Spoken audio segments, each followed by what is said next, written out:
Good evening. It's my honor to call the November 10th, 2016 Tacoma School Board meeting to order. If we could start with the flag salute. Carla, will you lead us? Sure. I pledge allegiance to the flag of the United States of America and to the republic for which it stands, one nation, under God, indivisible, with liberty and justice for all.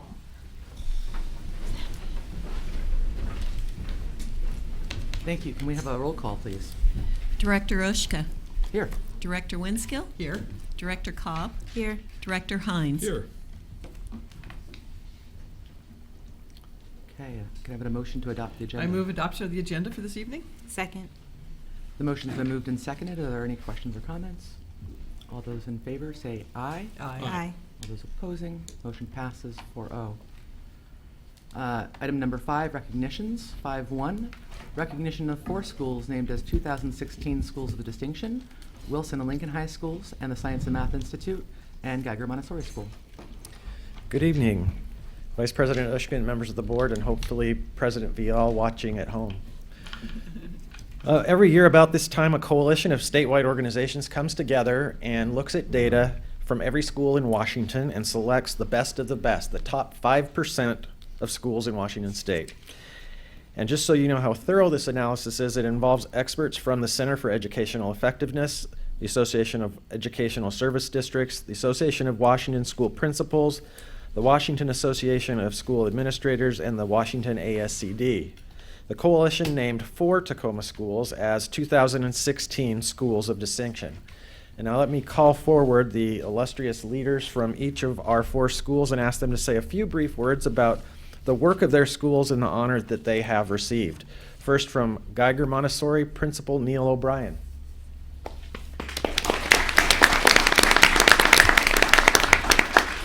From the Science and Math Institute, Co-Director Liz Minks. From Lincoln High School, Principal Pat Irwin.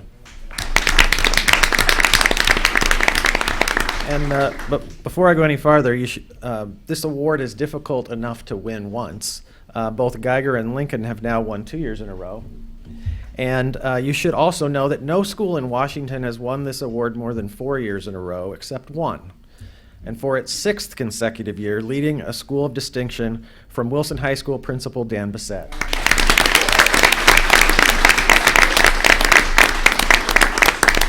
So we'll start it off with Neil.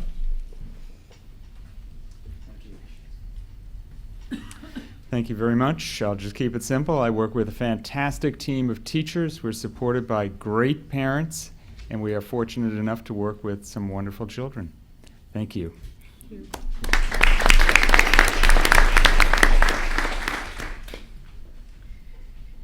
Thanks for this honor. We're really excited.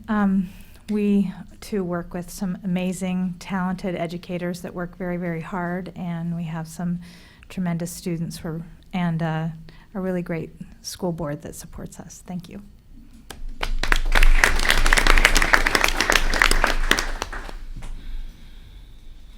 Good evening, everybody. I'll echo what everyone else has said. I say all the time I've got the best staff in the city, if not the state, and this is our 2nd year in a row winning this recognition. And it's especially rich because we have a school that faces many challenges, and my teachers rise to the occasion every day, as do my students. I'm going to cede the rest of my time, however, to my idol, the Ram Man, Dan Bissett, with his 6 consecutive years running. So thank you and congratulations to Wilson for 6 in a row.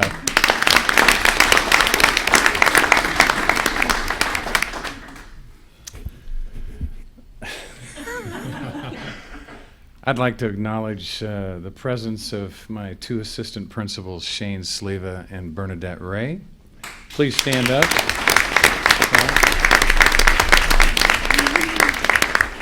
And my nurse, Dolores Apostle. Stand up. And this is something I say to all my high school young men when they're seniors. You need to marry up in life. My wife is here, Elaine Bissett. Just briefly, it's about a 13-year process to me. It starts at the top right here, and it works its way all the way down to kindergarten. And this is truly an award for the district. So we appreciate everything that happened with the 5-year-olds all the way up to us. And we're excited. More banners. Let's go.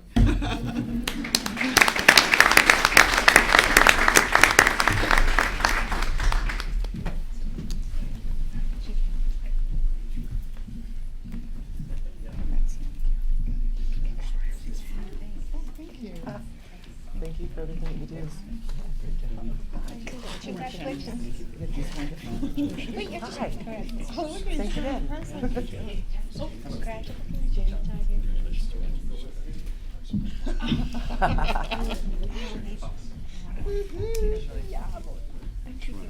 All right. look at Right that. on. Thank you very much. I love to see Stylist too. So they're different, yeah. So what, nickel? Congratulations.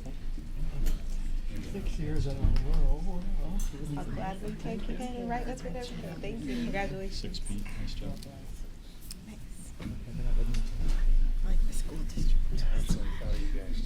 Thank you so much, Dan. These schools. All of our gratitude on behalf of the Tacoma School Board, absolutely, to all of your teams and all the people on the ground. It's what makes every student every day possible. And with that, we're going to move on to another exciting recognition, item number 5.2, which is the recognition of businesses and Tacoma Public Schools staff members whose contributions and support made the 2016 Lincoln Abe's Tour of China possible. Thank you, Vice President Ushka and members of the board. In October, we all followed along through social media, except Vice President Ushka, who was actually there, as the students from Lincoln High School traveled on an adventure through Hong Kong and China as invited guests of the Chinese president. It was unprecedented and profound, and boy, do I wish I could have gone along. It absolutely would not have happened without the generous and extraordinary contributions from selfless community members and staff members. And here tonight to honor and thank the contributors is someone who also deserves our thanks for her hard work to make this trip possible, our Director of ELL and Global Programs, Manon Hodge.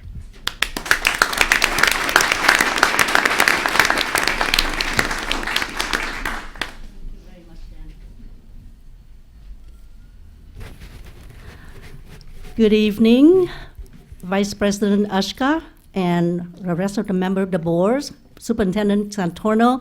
It is my pleasure to be here and to introduce the contributors and the staff member and the media who all have contributed significantly to the success of the epic, historic, fantastic, outstanding Apes in China tour.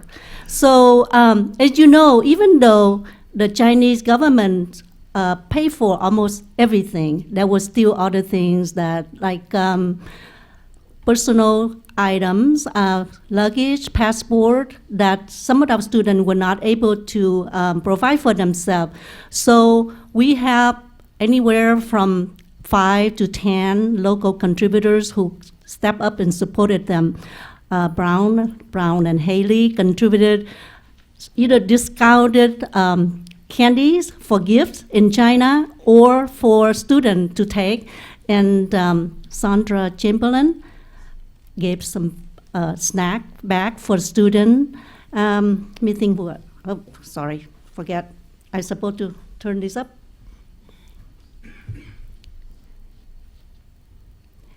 Andy and Siki Chang, the owner of the local Asian market, provided lots of practice opportunity for the students and also accompanied them on the trip and were a mentor for many of them. Service interpreters too. Ron Zhao became Uncle Ron at the end of the trip, did many things. He made arrangement for the student to go to Hong Kong, which was not part of the coverage from the government of China. He flew down to San Francisco to take out of the passport to get the visa, flew back down again to pick them up, and came back with all 120 of them intact. So he did a lot. The Delta Sigma Theta sorority chapter, the Tacoma chapter, and Dr. Sandra Lindsay Brown contributed luggage. Frank Sherver drove the students to the airport. And not least, Herb Simon contributed financial support to the group. So these were outstanding local businesses and contributors to the trip, and we really appreciate them. And thank you for the opportunity to introduce them. Pat, are you here? Anything else you'd like to add? Yes.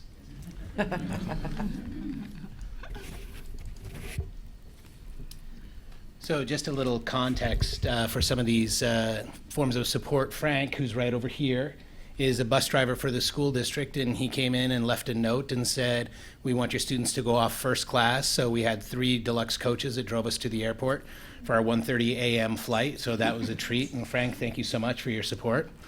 Andy and Siki Chang also became members of the family. Students referred to them as mom and dad, and they were in most every photo with certain groups of students because they just couldn't imagine a photo without them. As Dr. Hodge was saying, Ron became Uncle Ron to 97 students, so I said he now has many nieces and nephews and the holidays are coming. He came by the school about a week and a half ago and was mobbed by the students who were just like, Uncle Ron, dropping everything, running over, giving him a hug.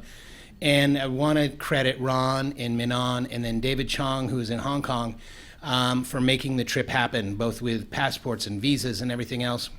Financial arrangements that Ron helped make with David.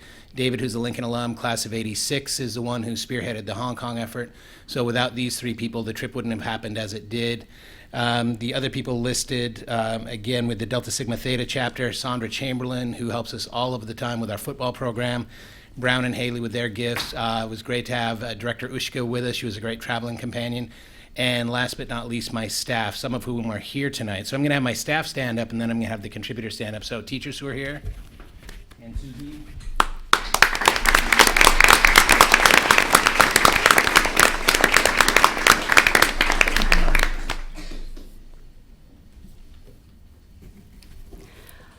Okay, moving along, is any of the local contributors or businesses would like to speak or say anything to add?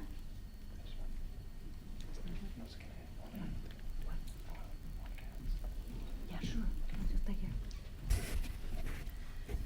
On behalf of the McKinney-Vento office of Tacoma Public Schools, we were able to assist several students also in this amazing opportunity and experiences that we were able to help with Lincoln students. So on behalf of the McKinney-Vento office, we want to say yay, we could help some of those students along the way.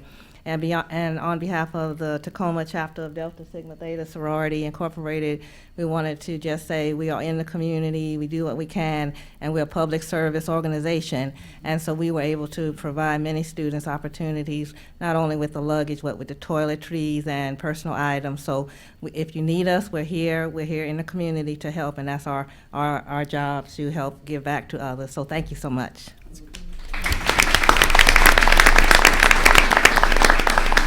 Okay, if you have children, have traveled them on trips and so on, to say, are we there yet? Are we there yet? I have to tell you, none of the 97 students asked that question. I was the one who asked the question because I want to know where we go and when we're going to get there and make everything's okay. But anyway, I want to really pay tribute to Pat Irwin and his staff. They done a fantastic job preparing the students for the trip.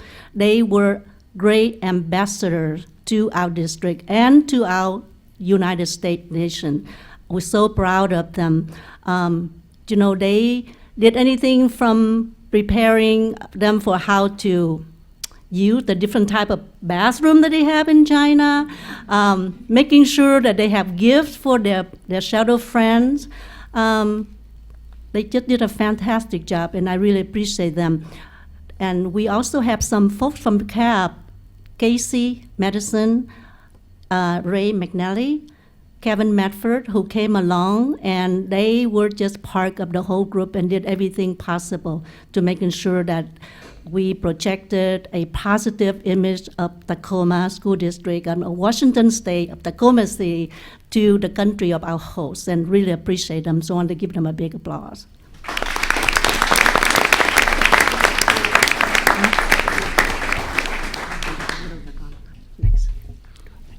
Okay. I also wanted to thank, we had many airlines, but Hainan Airlines gave us a special travel package and flew us back on the Kung Fu Panda plane. So Hainan, I think, was going to try and be here this evening. Here we are, so if you want to stand up, sir. Thank you so much. We have a banner that he's brought back. They had a party for us when we arrived at SeaTac, so it was rather special, so thank you. I wanted to make this presentation because we got plane to the United States for the first time. Yeah. So, and we had Kung Fu Panda goodies on board and somebody to teach the kids calligraphy. So this is all signed by the kids that went on the trip. You can see the Kung Fu plane.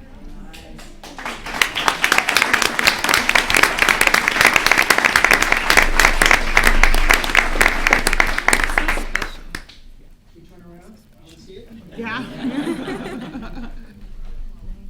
Oh, that's great.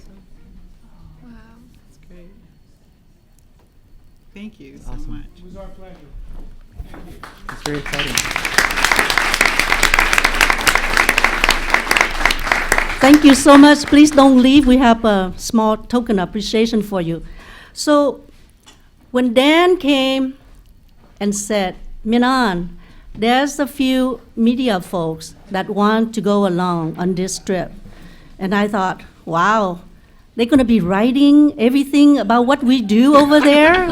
What are they going to be writing about? You know, I'm just kind of worried about that. But, well, King 5 sent two, one reporter and one photographer, Tom Tedford and Drew Mickelson. And then the News Tribune have Jonathan Nesvik.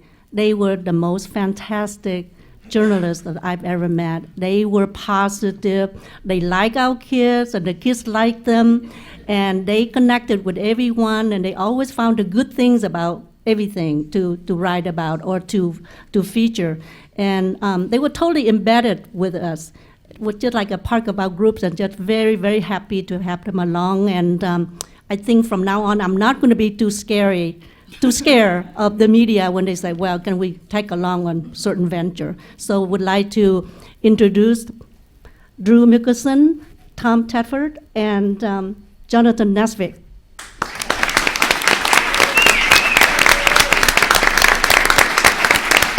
Would you like to say anything?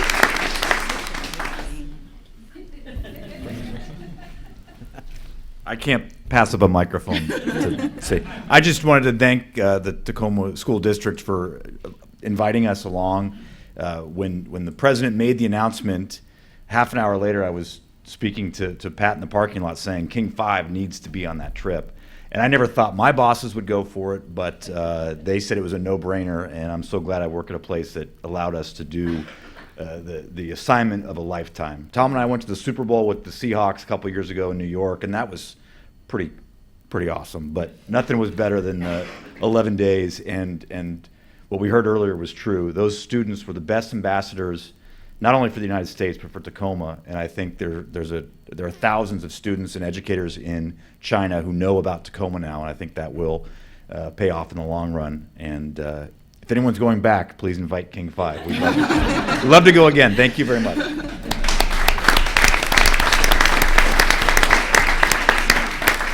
Well, that concludes our portion, and I think at this point, I think the board would like to, and the superintendent would like for you all to come up and shake their Yes, hand. please.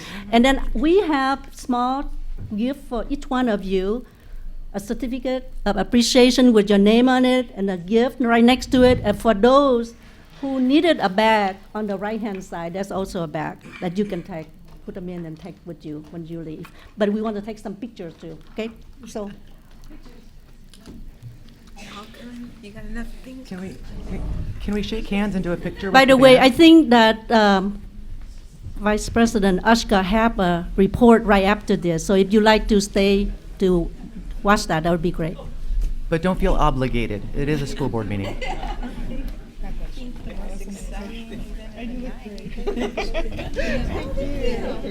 Thank you, guys. That was amazing.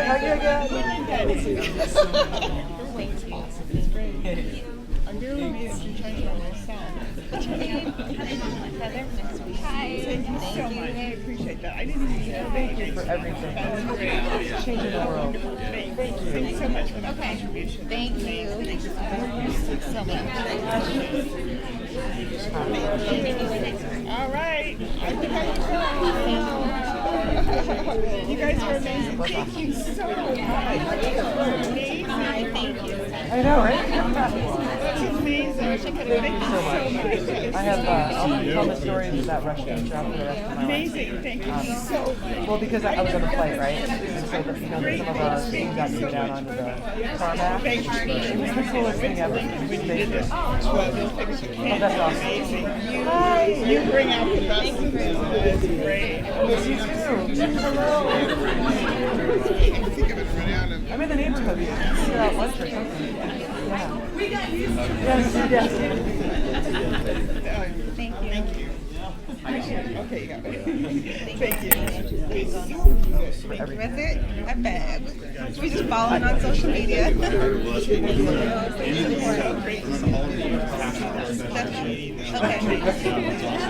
I gotta touch it first. It was awesome. It was awesome. I had a lot of fun. I gotta get up here. Can we get that banner up here? Hi, I'm Andrea. Thanks for going along. Oh, am I supposed to give that? I mean, I feel like it's 2 weeks.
So I could go on and on with thanks from the board, but I'm going to get to report on it in a second, so I'll do it then.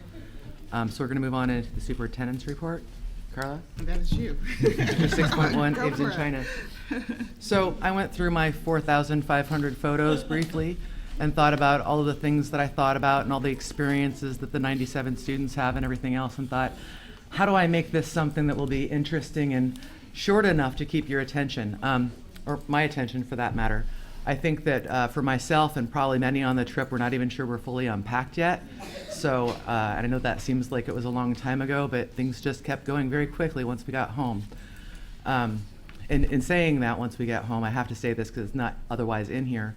The day that the students and the staff returned, the next day they had to do the SAT. So I know I had taken Wednesday off to sleep in, but every single one of them were at school at 7 a.m. or whatever crazy hour we start high school. And got our students to this testing. So it's just another bit of amazingness.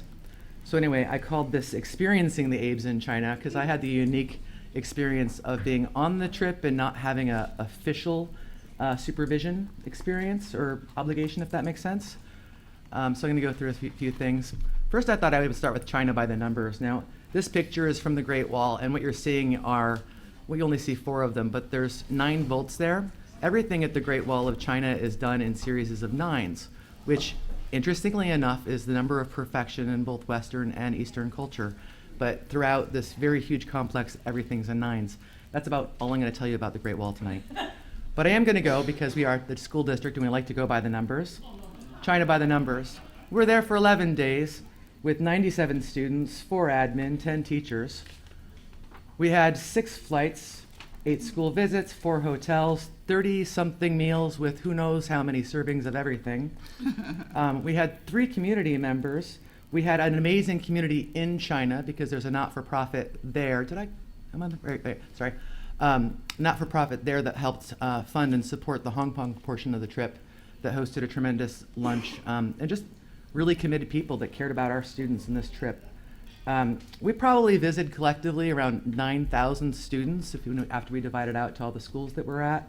And we traveled, I put 10,800 miles because that's what Google told me today, but that's by Google. I'm sure it was more than that. So it was pretty amazing. We also had 5 media with us, and right there you're seeing our very own Kevin and Casey. The media was frequently, of course, behind the picture, and you've seen a lot of media, but you haven't seen them. But we also had media every place. We had hundreds of media. Wherever we went, people wanted to have pictures with the Abes, whether it was scouting, people that were walking by, or groups of professionals. Everybody wanted a picture with an Abe. How many group photos did we take? Countless. We got really good at holding up the L and just falling into form. The number of pandas is another question, because you have to take the number of pandas that we saw, and you have to adjust it by the number of photos that we collectively took. And then you have to plus it by the number of photographers taking the photos. And then someplace there's a cuteness factor exponential that we can't figure in, so the number of pandas that we saw and experienced are actually unknown. This is a random piece, but this is a person that we met in Hong Kong that was visiting with her husband from North Carolina, and asked Pat and I about who these kids were and how they came to be there. So we told them the story of our community and our business members and who our students were and what it meant to them to be at Hong Kong on that day. And she teared up and said, "Tell them thank you. That's the most amazing story I've heard all day." So I've kept my word to let you know that Selma and Philip say thank you. That's great. Now, all of this, I could never forget that I'm a school board member. You can tell I'm a school board member because there's a big red arrow pointing to my face there. And as a school board member, what I'm always wondering is, what are the barriers that our students and teachers are facing, and what resources can we give them? Because that's what we can do as a school board member, as a school board, to make sure that we have what we need to meet our strategic plan and that the needs of every student every day are met. There aren't words for me to describe how exceptional this team met that during this trip. So, what kind of commitment and dedication, care did I see? It was amazing. Everybody, I don't know if I mentioned this earlier, we're pretty much going from 6:30 in the morning, sometimes 4, until 10 o'clock at night. For our teachers and our staff, there wasn't really off time. For our media folks, after 10 o'clock, that's when they were going to their rooms to get those presentations done and get them posted on King 5 or the TNT or on our very own webpage. I really don't know how they stayed awake. We didn't have any unscheduled time until the very last day in Hong Kong. Now, I don't know about anybody else, but I was exhausted. Was anybody else exhausted by the last day in Beijing, I mean? Right. So did our teachers go, we have time off, the kids can manage themselves? No, without a beat, without missing a single beat. There was, I'll just run soccer again tonight, and I'll do shopping with this group, and we'll do a run with this folks, and I'll take the kids that are gonna run slower, so that everybody has a chance. And they just continued on the journey. That really moved me because I could barely move at the time, and it wasn't obligation that they acted out of. It was the right thing to do. It was wanting to be with the kids and do the job. So thank you for that. The journey together, random pictures.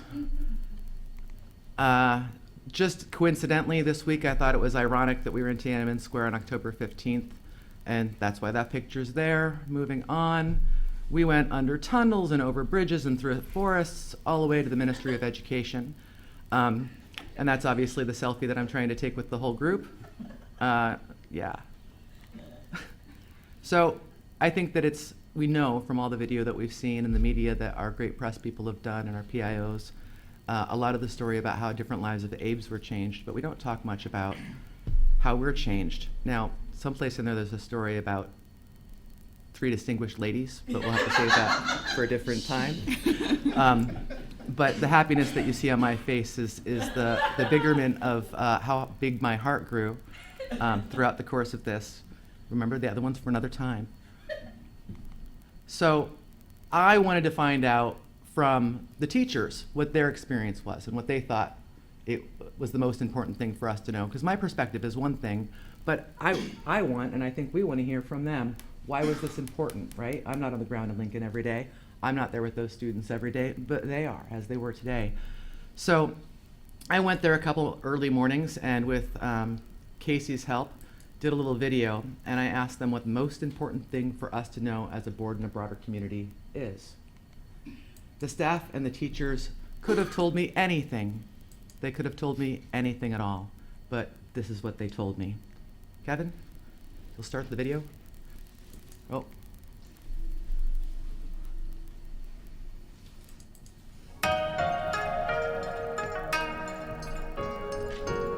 I think the kids that went have a completely newfound understanding of what the world is.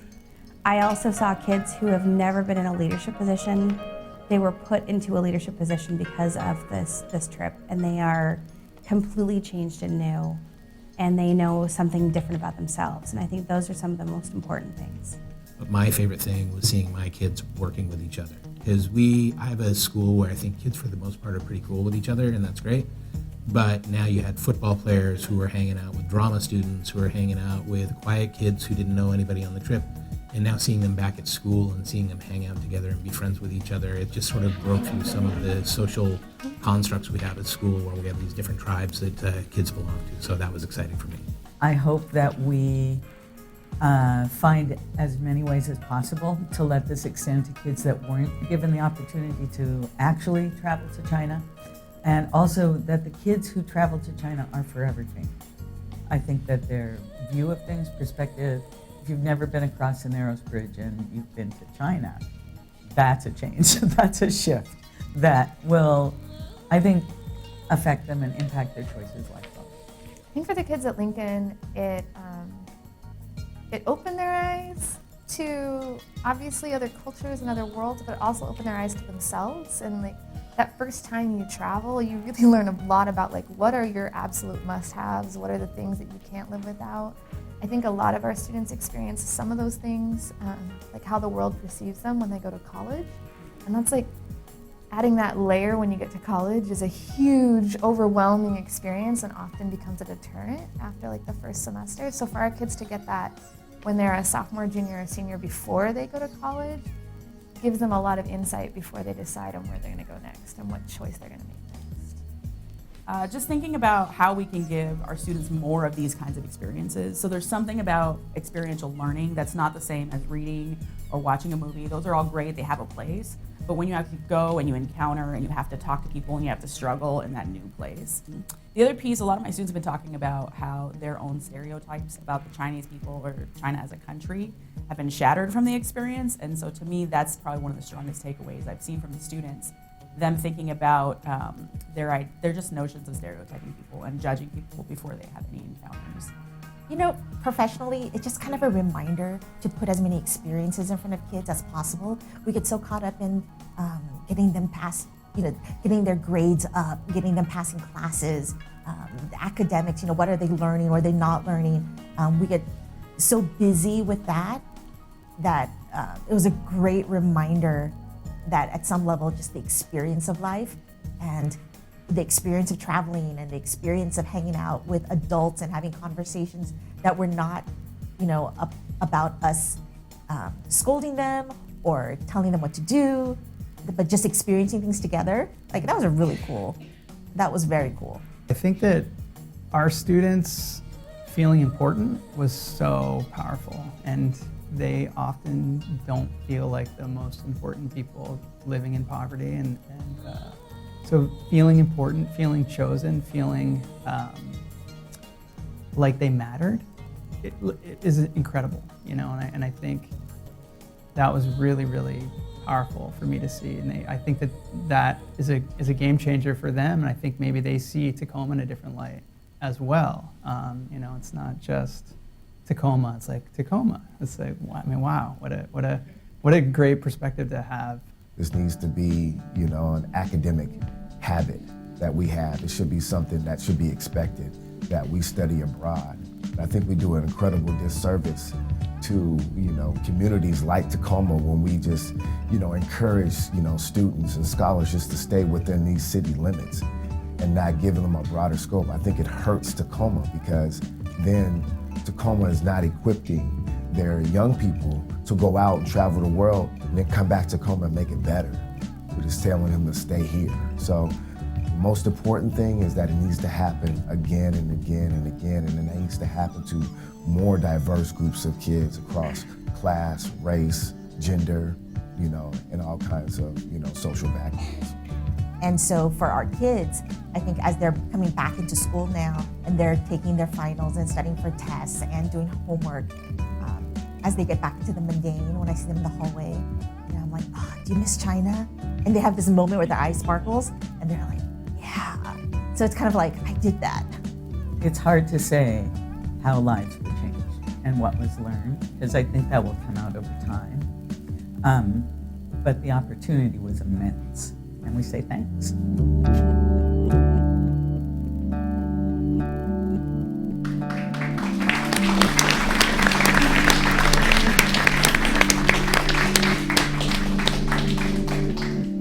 So I went and I asked our staff what the most important thing that they needed the board and community to hear, and what it was is that they wanted to talk about resources for our students. And I just can't tell you how much faith that gives me in the future of this community, and how grateful I am for that. But I also want my board to know that, because we've got awesome people throughout this city, but I can tell you for certain that the ones at Lincoln High School are some fantastic people. So the call to action generally that I pull from that is that to us, to the board, their Greater Tacoma community is, how do we create more opportunities to take more students beyond the classroom, where they can experience things that are greater themselves, as well as their own greatness. Random photos. And then if you have any questions, and that's just a cool building that's dragon-shaped that was built for the 2008 Olympics because China.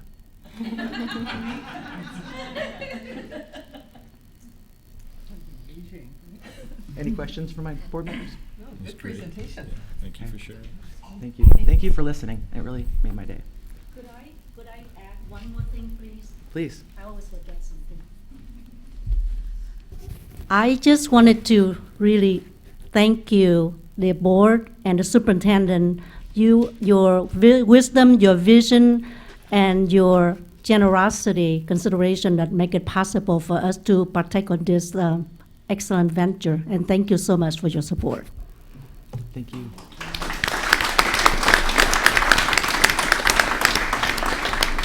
Can I just say, I thank to Minan for her specialty in the Far East and arranging all these trips, because that's probably what, your third trip this year, and probably permanent jet lag, but we really appreciate it. Great. Okay. Thank you. Now we're gonna move into our session in a moment of members of public wishing to address the board. Of course, everybody is welcome to stay for the full length of the meeting, but I will take a pause for a brief moment should you wish to depart.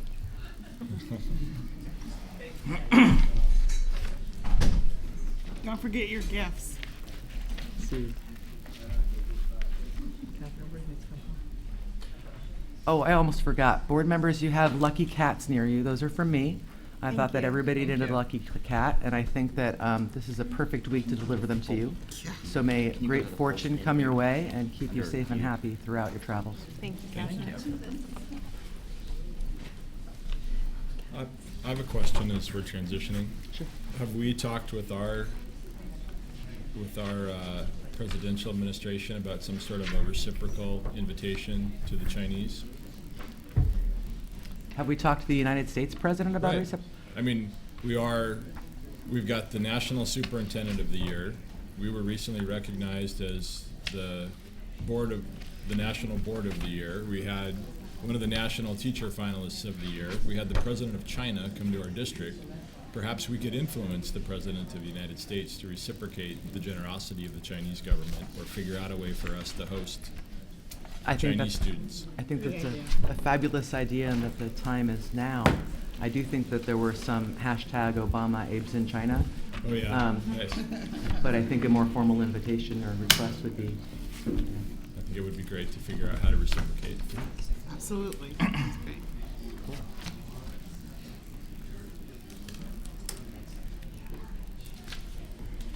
Did you read them or I did them? Read them? I'll read them. Yeah. Okay. First one. So can you read just the beginning? Yeah, I'm giving them a minute. Fine. Good. That's fine. Okay, now we're going to move on to item number 7, which is members of the public wishing to address the board. School board members encourage public participation, and your input is appreciated. If you'd like to address the board, follow these steps. Complete a citizen's request to speak card, which is located at the back of the auditorium. Submit the card to the school board secretary prior to the start of the meeting. Cards submitted after the public comment period has ended for the meeting will be considered at the session, but if the public comment session is not yet over, we'll still consider it. The superintendent will call your name when it's your turn to address the school board. Please speak into the microphone.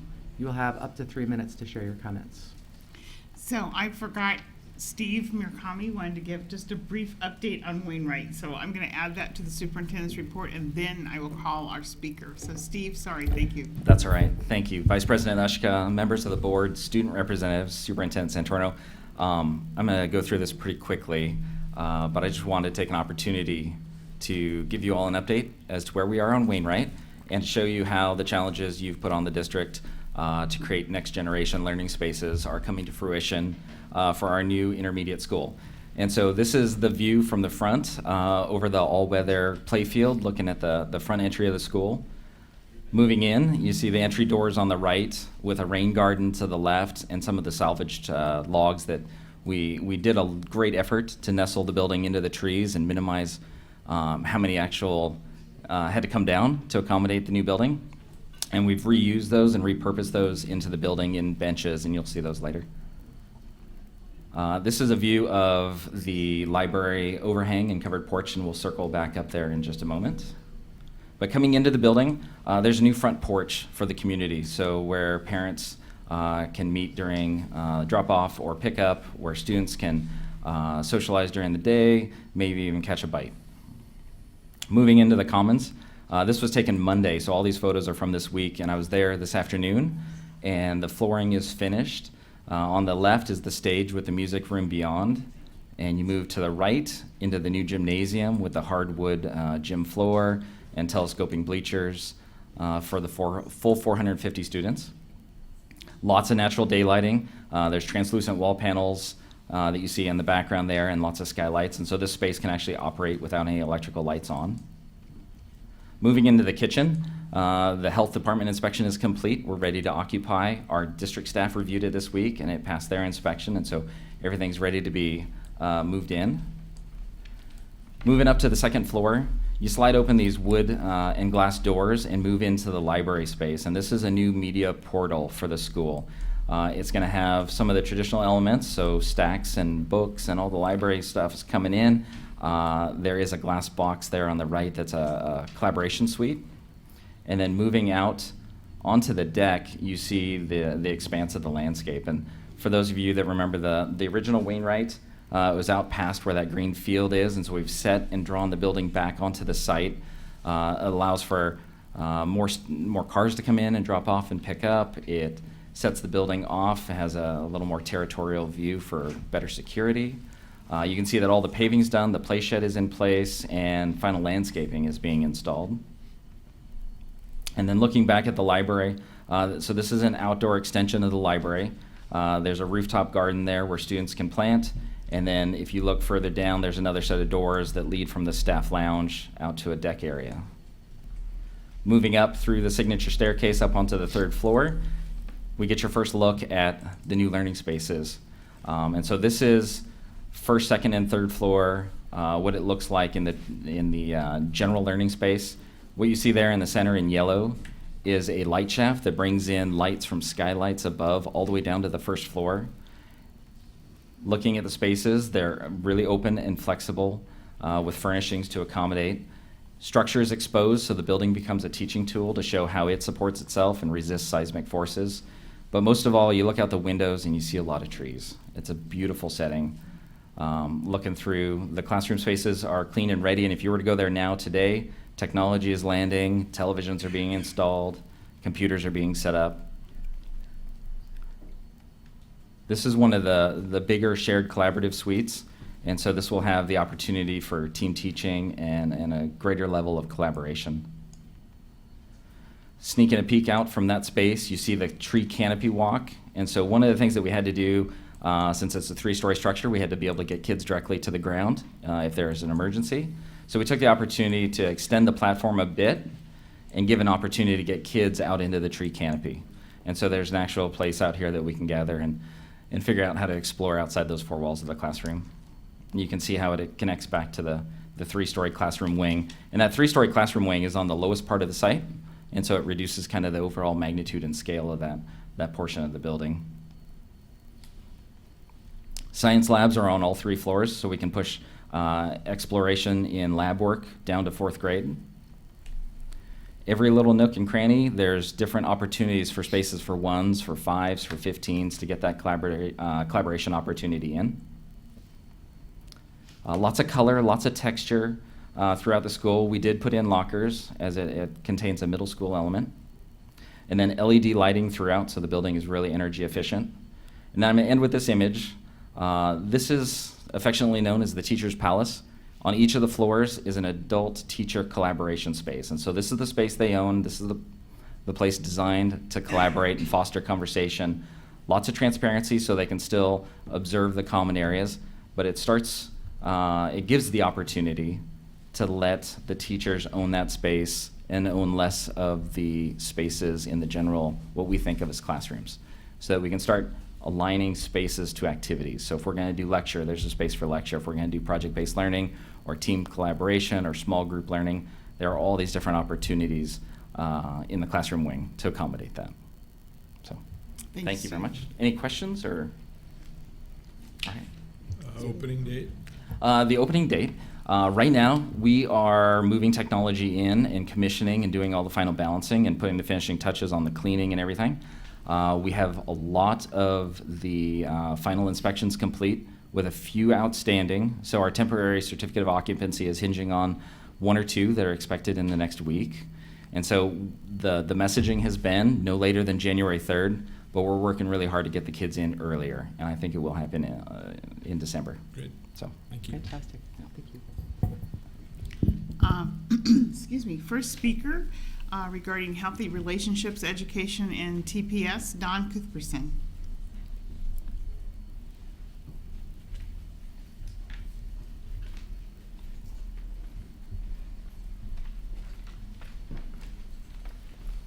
Hello, and thank you for letting me address the board.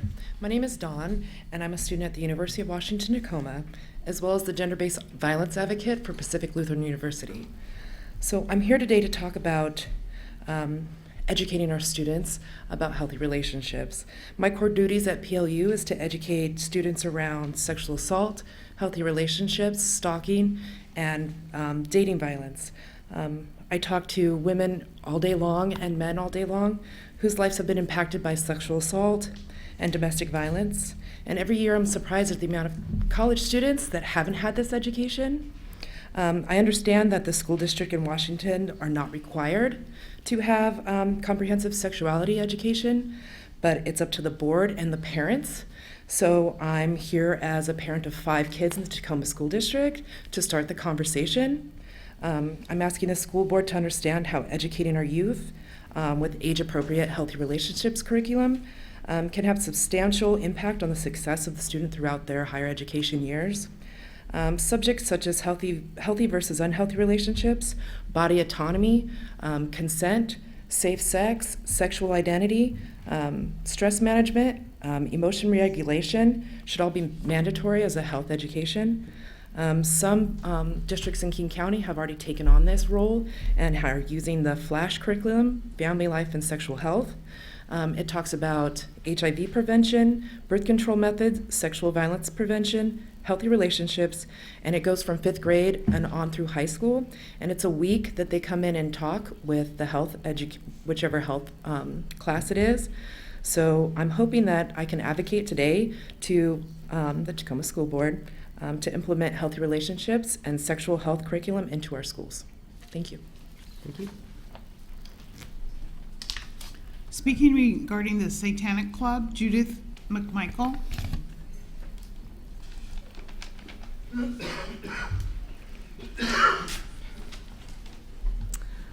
Thank you for this opportunity. I don't normally speak in front of people, so forgive me.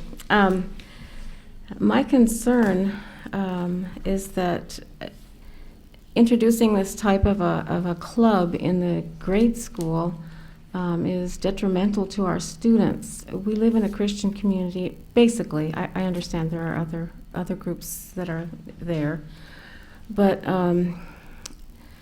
I don't know, it just goes against what I believe should be taught in a school. The students would be going to this little club after hours or right after school, so it would be considered a part of school. So besides the fact that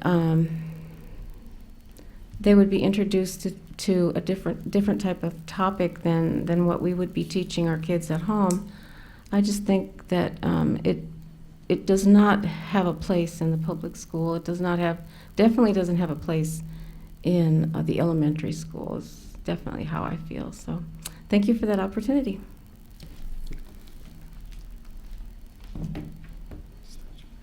Sorry. Next speaker regarding the Satanic Club, Edward O'Brien.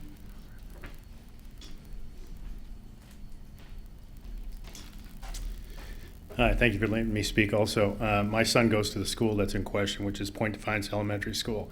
I am, with a number of the community members, 110% opposed to this.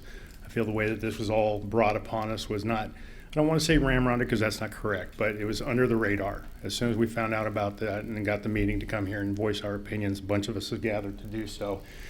I agree with the previous lady. This doesn't have a place in our school, and we want to know what we can do to keep it out. My son's 7 years old. At 7 years old, 8 years old, 9 years old, they're sponges.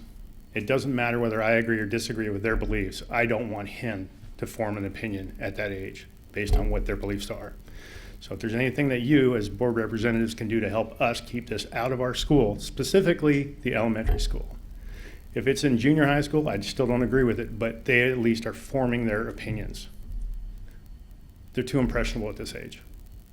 So I appreciate the time, but if there's anything you all can do to help keep that out of our school, our backyards, you got my vote, 110%. Okay, thank you.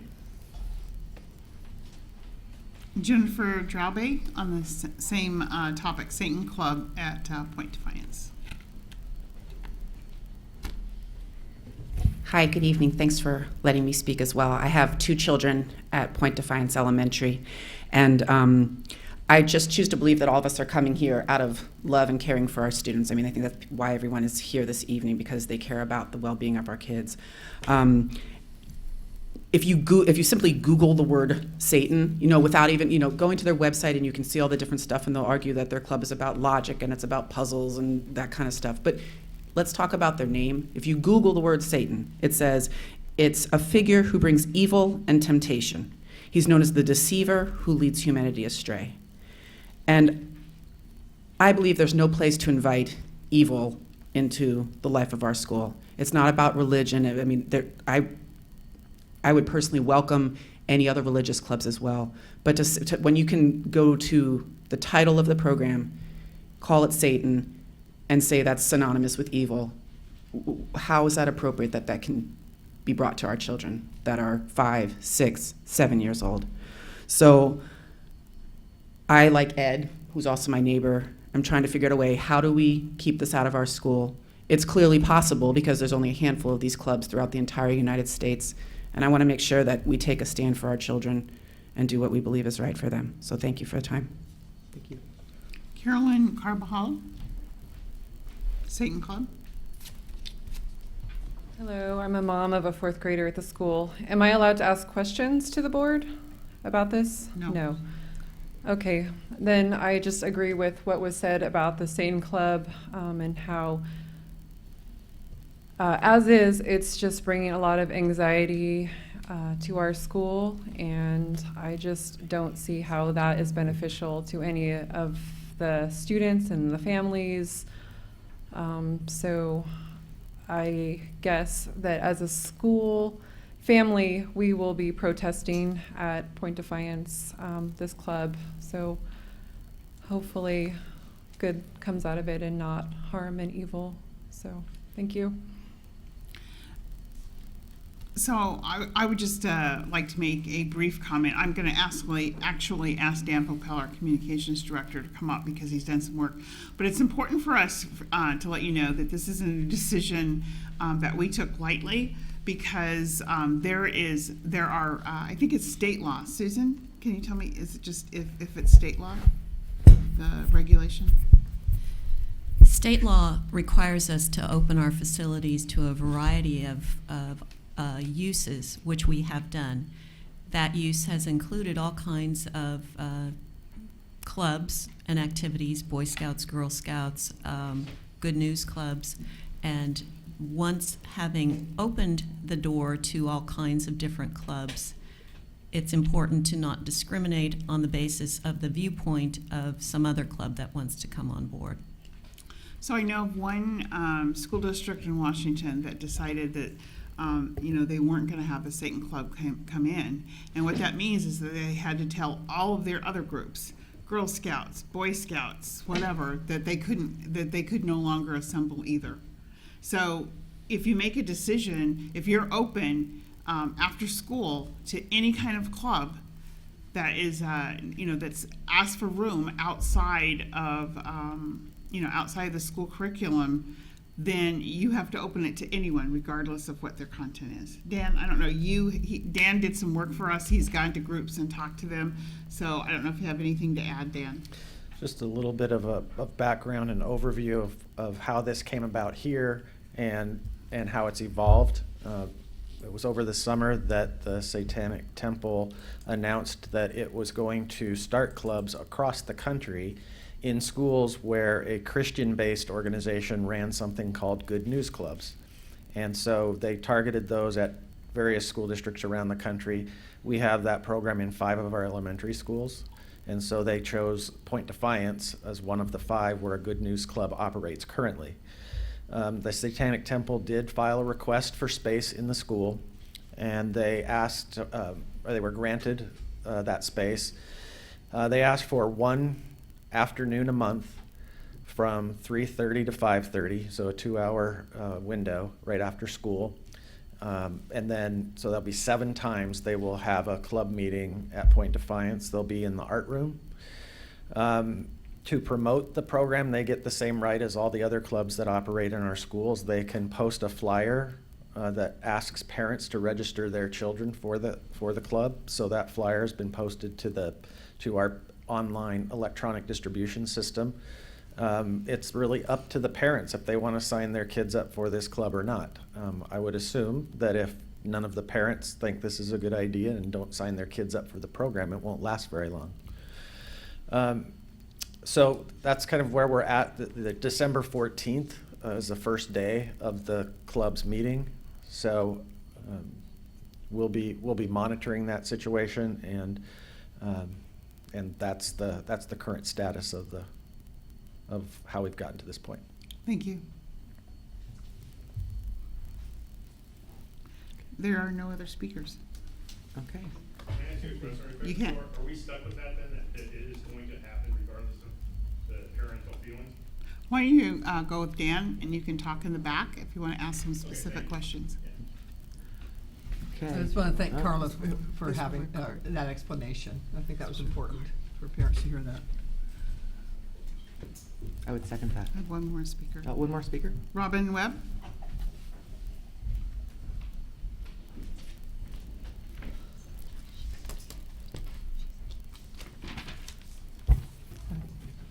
Good evening, ladies and gentlemen of the board, and I'm definitely honored to have this opportunity to come before you.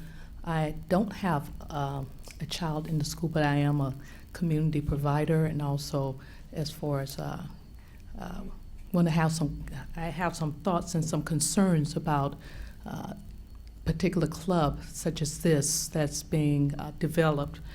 Some of the things and some of the questions and some of the concerns that come to my mind in regards to a particular type of event, and I appreciate the gentleman for coming forth to let us know how it came about, but some of the thoughts and concerns that crossed my mind are, were the parents in the community informed about the event? If so, and I know I can't present these questions to you, but these are some of the questions that played in my mind.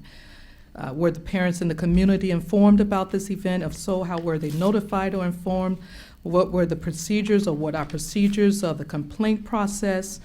Could the parents utilize in regards to express their rights or their concerns about having such a club?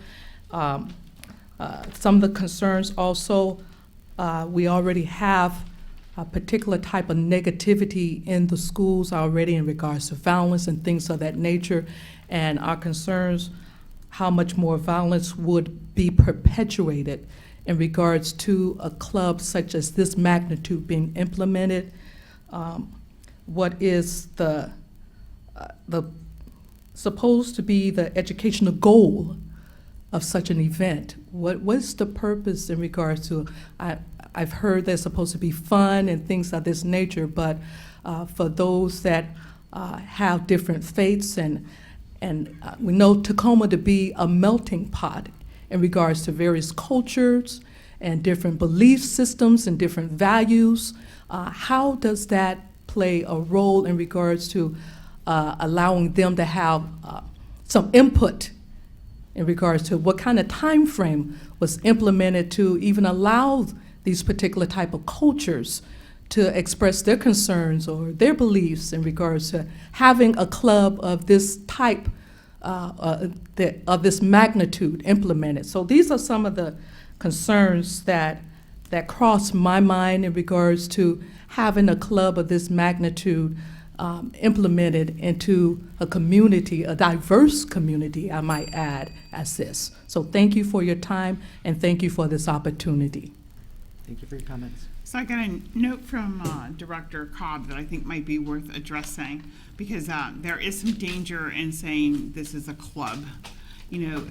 So we have clubs that are instituted from the school, they're school directed, and then we have a policy that says outside entities can rent a space, pay for it at our schools if we have a policy that has a procedure that they can sign up. This is not a Point Defiance club.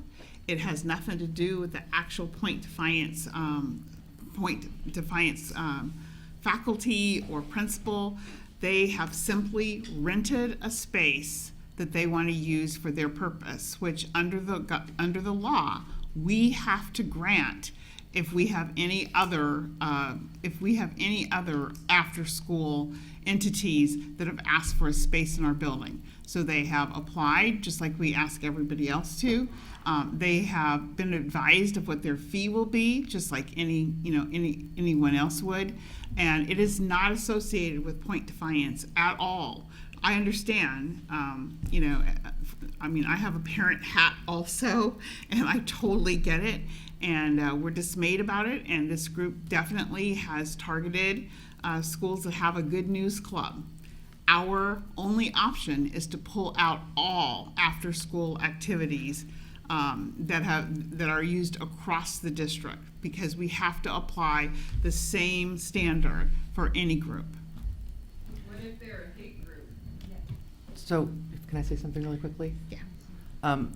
We can't get an exchange between the board I'm and not the gonna public. address the You hate can comment. go to Dan if you have specific questions. Go ahead. I'm sorry. As a general thing, we don't tolerate hate behavior at Tacoma Public Schools. But what I was going to say is that understanding everything that's been said, nothing precludes any citizen in Tacoma of using their free speech to complain directly to that organization. Am I right? Correct. And so there is that. Is there any other comments on that or questions? Okay. All right, we're going to move on to the consent agenda, which is item number 8. Before I ask for a motion on that, I'm going to clarify that there's many items of business on the consent agenda. There are items that make sure that the district continues to operate. All of our board members has received this information well in advance. We've reviewed it. We've asked any questions that we've had. And so with that said, I will request a motion to pass. I move approval of the consent calendar. Second. Motion is approved and seconded. Are there any questions or comments on the consent agenda? Seeing none, all those in favor say aye. Aye. Aye. All those opposed?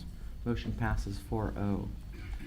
Something that I'm going to slip in here, if I may, that I failed to do earlier is, can I request a motion to excuse President Director Vial? So moved. Second. Is there any objections? Okay. All those in favor? Aye. Aye. Thank you. She's ill tonight. I apologize. I should have done that from the get-go, because I'm sure she would have loved to have been here. Next on the item, next is number 9, quarterly financial update, which there is no quarterly update. Presentations can be found on the website at tacomaschools.org/financial reports.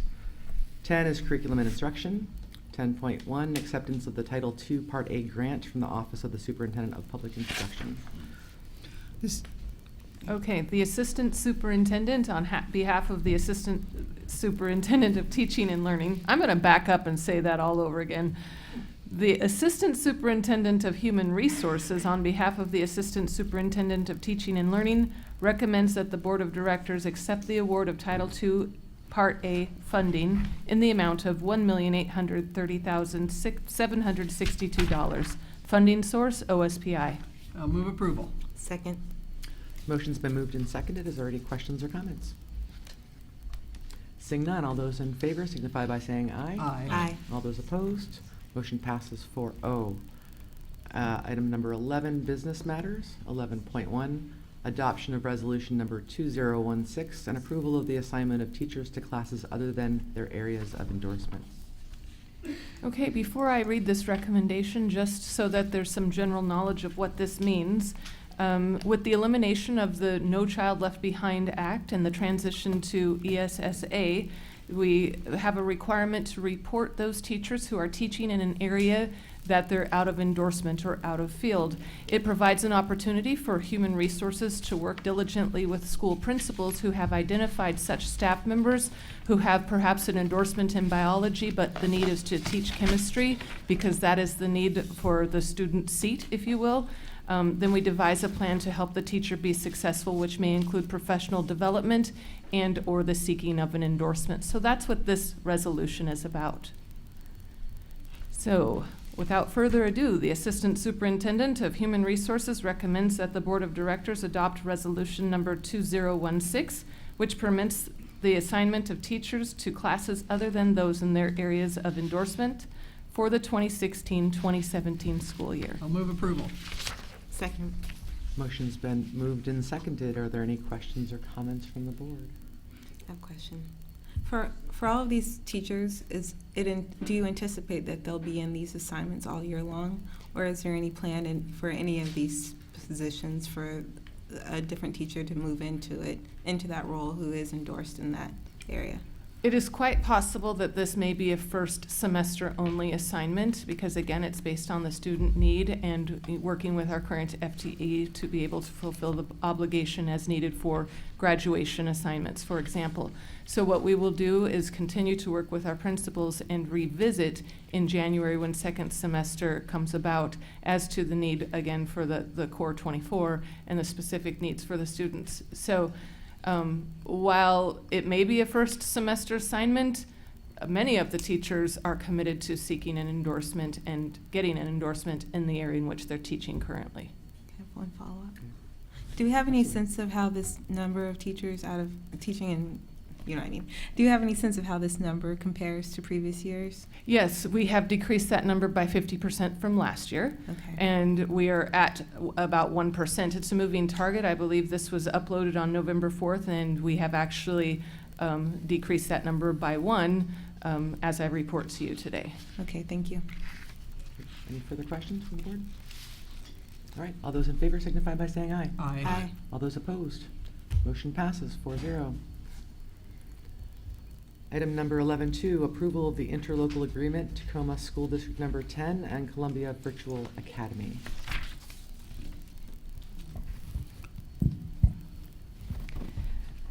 The Assistant Superintendent of K-12 Support, on behalf of the Assistant Superintendent of Teaching and Learning, recommends that the Board of Directors approve the interlocal agreement with Columbia Virtual Academy for the 2016-17 school year.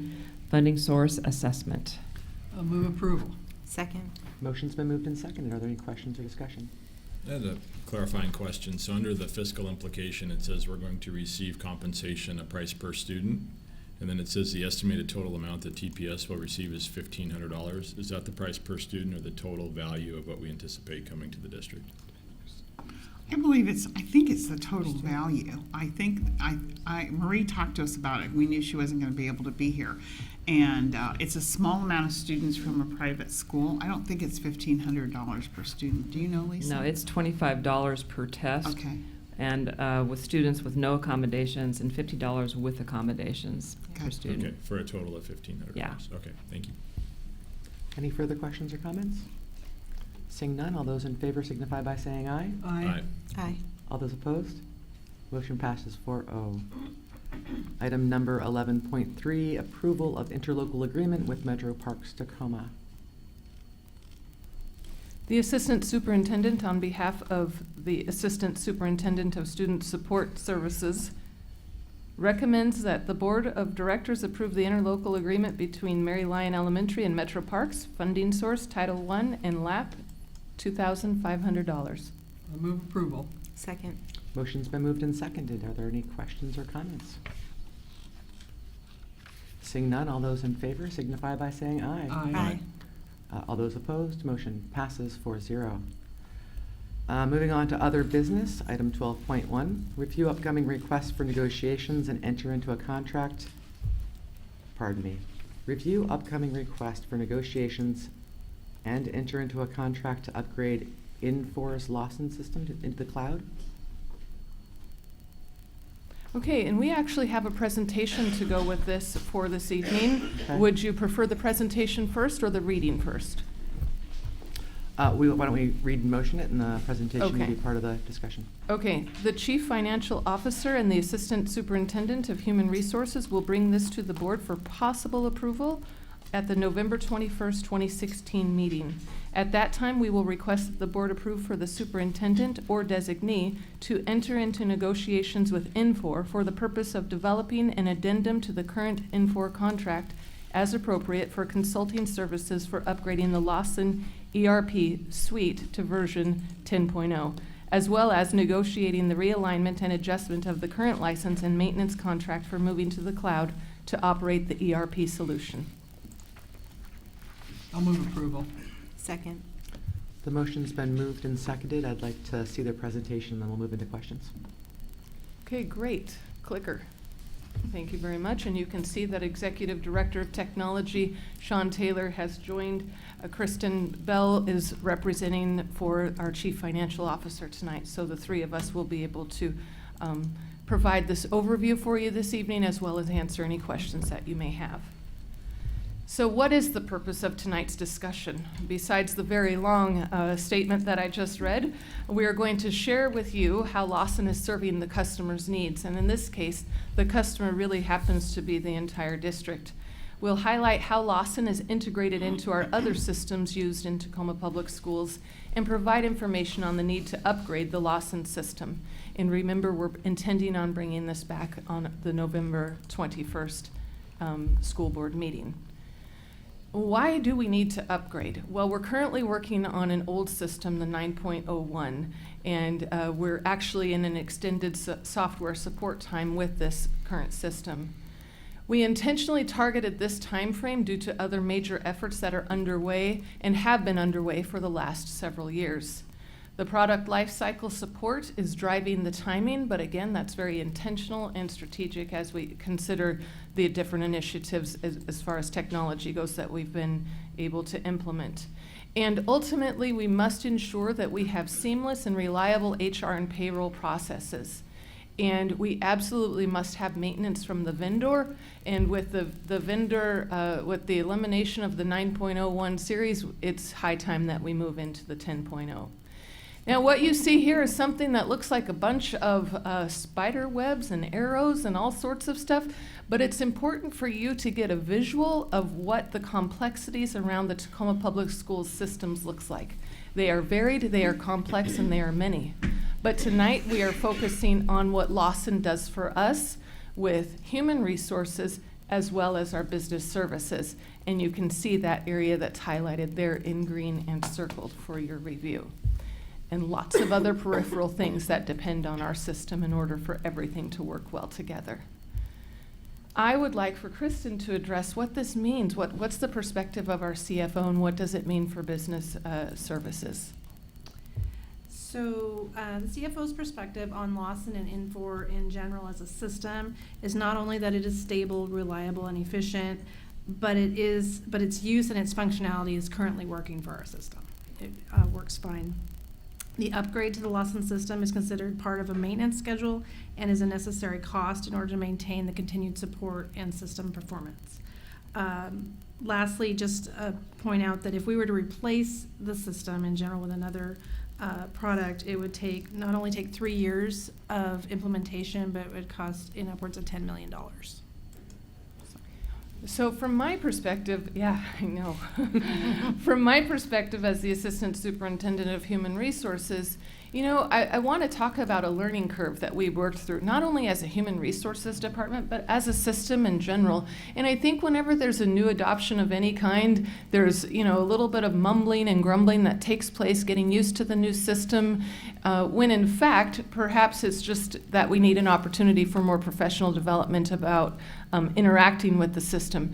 And as a Human Resources Department, we went through that professional development and we focused on being able to integrate and work with the system in a user-friendly manner. And now we've come to rely on that system and know it very well, and we find that it is very capable of producing the high-quality needs that we have and functionally working on the things that we need with talent management.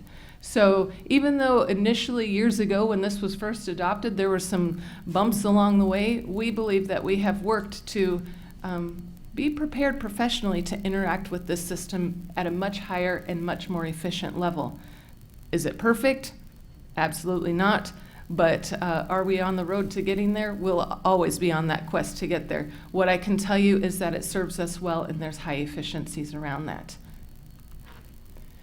What you see here is a representative of what the LTM piece, which is the Lawson Talent Management, Lawson, and the functionalities we have with Human Resources. And then the suite that's available and is needed through Lawson for finance or business services is the S3. And you can see that as the arrow indicates, those two systems, which are part of one gigantic system, must function and work well together. Here are just some of the things that happens in LTM from a human resources standpoint, you know, all the way from talent acquisition, that's the application phase of this system, down to ensuring that people are compensated, all the way down to employee and manager space. Our employees are able to access information that's pertinent to them and meaningful about their credits, their clock hours, their professional development, their sick leave that's available. All of that is housed in this LTM portion in which human resources integrates. And then when we move to S3, we add on more of those functional system demands with human resources, as you can see, ranging all the way from the Affordable Health Care Act to teacher contracts to training history that exists within our professional development. And then you see what happens with business service. General ledgers, accounts receivable, retirement information, budget, and other financial reports. So the need is clear that we interact and we work well and efficiently together, whether it's the LTM HR piece or the S3 for business services. And look at this, another illustration of LTM, the HR side, and S3, the business services side, and the demonstration of how critically important it is that we interact, move together, move forward in a systematic way with multiple departments. And of course, Sean is here representing technology, because we must all function together and understand the parameters and the codes that are set within the system so that we have an efficient product for our users in the end. And this is merely a visual to just illustrate that point, that there's a lot going on with these two integrated systems. Okay, Sean. So basically, put the story in a simple aspect. The software was implemented on the financial side almost 8 years ago. And the system has been a pretty stable platform on the financial side. The LTM side, which is the HR side, that is up to date. But the systems are coupled tightly together. So when we upgrade the financial side, we also have to make sure that that upgrade works cleanly and efficiently with also the HR LTM side. This visual pretty much says a simple story. Through our tech plan, we knew we were going to have to do this upgrade this year. But how to approach it has been pretty much a couple-year conversation on how to ensure we're upgrading the right system to service us for the next 5 to 8 years. And that's what this upgrade's going to do for us. Part of the piece of this equation is it's going to be a 9-month implementation, because the previous slides were to help illustrate the importance of the integration to outside systems as well as internal systems. And that upgrade needs to be very intentional and very focused from that standpoint. The next slide is sort of a illustration on the bottom. We're going to be maintaining throughout this implementation the current systems on premise, i.e. in our data center, and we'll continue to use that system while we work with N4 to actually stand up the modern system in the cloud. And then what we'll do is be operating both of them in sequence to be able to do a good integration testing and validation prior to going live. The target date is, if everything goes smoothly with approval of the board sequenced in November, to go through contract negotiations to help work out a statement of work, to develop a predictable project plan that helps mitigate risk, and to target the fall time frame for implementation. One of the things that the team has also been doing is talking to other school districts that have actually taken this step and have moved to the cloud, and we're taking their lessons learned also to help mitigate any surprises through this equation. So it's going to be a complex project. The project management office will assign a dedicated PMO project manager to this to help assist the implementation team so it could be very successful. Any questions? I like the idea that you're going to talk to other school districts about implementation and problems they've seen. So there was a little bit of a financial number, though I see these are negotiations, so we're going to vote tonight, I guess, on going forward with negotiations, and then in a couple weeks we will vote on the actual plan, correct? We're not voting tonight at all. No, oh, we aren't at all. No Oh, vote okay, necessary, no it's vote, okay. informational. Yeah, okay, Right. and, Then we didn't need a motion. Sorry about okay. that. So, I guess I have a question about, like, how big is the team that we're going to use? How many people do you estimate we're going to use? Well, that's a good question. What ends up happening is once we enter into the negotiations and identify both the timeline sequence, that's going to help define pretty much the size of the implementation team. It's going to be a mixed team of N4 Lawson consultants, as well as experts from HR and finance, as well as tech services. So how big the team is going to be a fluctuating team based on the time of the implementation sequence. So at this point, until we develop the project plan, it's hard to define the implementation team size. Yeah, I just wondered if it's cheaper to hire someone to come and work for us full-time maintaining the system, or do we have enough of those people already helping with that in our district? For the Tacoma piece of the equation, it really needs to be Tacoma folks, because of the technical and the complexity of our business processes, and hence how we help ensure those resources are freed up is part of the conversation that really gets triggered once we get the project plan, how to approach it. As well as for the long-term sustainability of knowledge available on site. Okay, thank you. Director Cobb? You sort of said this in your presentation, but can you say plainly what the consequences of not doing this might be? Okay, good question. So how major software applications work? The companies have a traditional lifecycle support model. What that means during that lifecycle period, they actually have software engineers that continuously work through issues with the software and also maintain currency, because other systems like your operating system stuff, as those get modernized, they continue to modernize the software to work with, like Office, Windows 10 and stuff like that. Once the lifecycle support ends, those engineers get assigned to working on the next release, and they stop maintaining the current release. So if something happens with our settings and something needs to be addressed, we have no help, because their folks are no longer focused on that software piece. So we potentially could have the product stop working during the payroll cycle, for example. That's a potential. Thank you. Director Hines, any comments? No questions.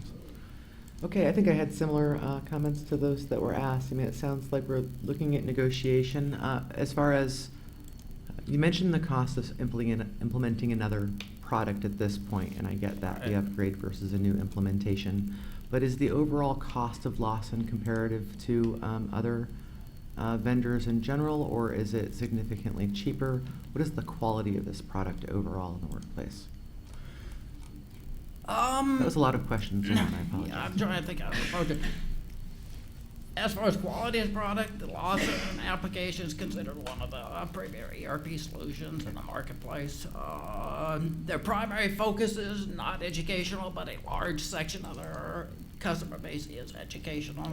From a business solution perspective, they provide this solution around the world to quite a few customers. As far as cost comparison, we've never done that analysis. When I've looked at these, our recurring costs have traditionally been lower than the recurring costs of the other, I'll call it top ERP type solutions out there. And the cost really has to be two factors: the number of folks it takes to maintain it because of complexity, plus just the recurring update type and cost structures. And hence, Lawson's solution has traditionally been cheaper. Recently, we haven't done that comparison. Oh, that's fine. I was just kind of looking at the comparative place in the market. Right. I'd like to also answer one other question that other folks might have is, why would it take 3 years to replace the software? What takes so long is you'd probably take a two-step approach. You'd probably replace the financial system first, work through that, but then you have to change the interfaces from the financial to the HR system, and then replace the HR system, and then you have stability issues. The cost of going through that process is what creates that huge price tag, plus the time frame it takes to happen. It's a pretty complex piece of software to go through. And I'm going to guess it's 3 years only if all the learning curves work directly as intended. Yeah. Right. So, any other questions? Questions from our student members? All right, well, thank you for your report, and we'll look forward to seeing you on that topic on November 21st. Great, thank you. Thank you. Next on the agenda is the report to the board, the benchmark report. Tony Pace and team.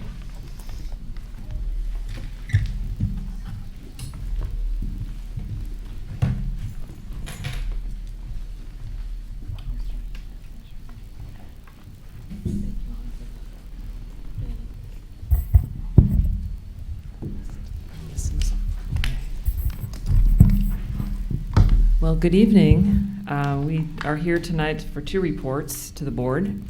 We're going to take a real quick look at the grad rate and go through some of the preliminary findings that we have around our graduation rate. We will be coming back to you in February for our regular analysis of academic excellence, with the graduation rate being the focus, and we'll have a much more disaggregated presentation at that point.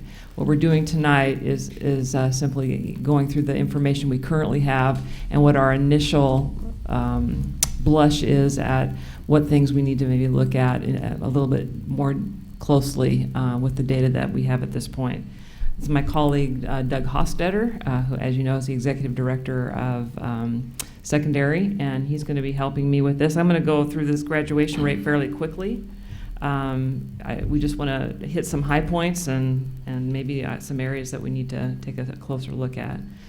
So the first slide that you see here is the breakdown by school over the last, since 2013. As you know, our graduation, our goal was to achieve an 85% graduation rate by the year 2020. And as you can see, we have made progress and or met that with all of our schools, with the exception of Oakland. And we will be taking a close look at Oakland. Oakland went down from last year, but has been up from the previous year. So we want to take a look at why that year or this year has given us that total. And Doug, if you have anything you want to add in as we go along, feel free to. In terms of Oakland, I just want to point out it did go down between 15 and 16, but if you look at 2013 and compare it to 2016, you can see it's got a 30% jump. So, yeah. We also have some data here with the graduation rate by race and ethnicity. And the red, as you can see, the red line is the goal, and we have several, or at least 2 areas where we have actually met the goal. We have all areas are up from previous years except the area of multi. And again, you know, it shows that it's up from previous years other than last year. So we want to take a close look at why that occurred. Yes. I just think it's important to note that the N on multiracial changes significantly, you know, over the years as students identify themselves, Right. and so sometimes that makes a huge difference. It's hard to, you know, we have all these apples to oranges comparisons, but the multiracial one is especially, tenuous. And that's something we'll take a closer look at when we come back in February too, you know, at that number. Can I ask a quick question? Sure. Is there a reason the special ed numbers aren't on here? They're on the next slide. Oh, thanks. Sorry. So the next one is the graduation rate by subgroups. And again, you've got your red line there showing the 85.0% goal. And let me turn my page here. Again, all subgroups are up. Special ed marginally up. And the female group has met the goal. That's that's the rest of the information on that one that you were asking about. So that brings us to, you know, the last part here, which is, you know, the initial look at the data shows that we have work to do with our Hispanic, multi, special ed subgroups, as well as some analysis of what's going on at Oakland and why we have a dip from last year at that school.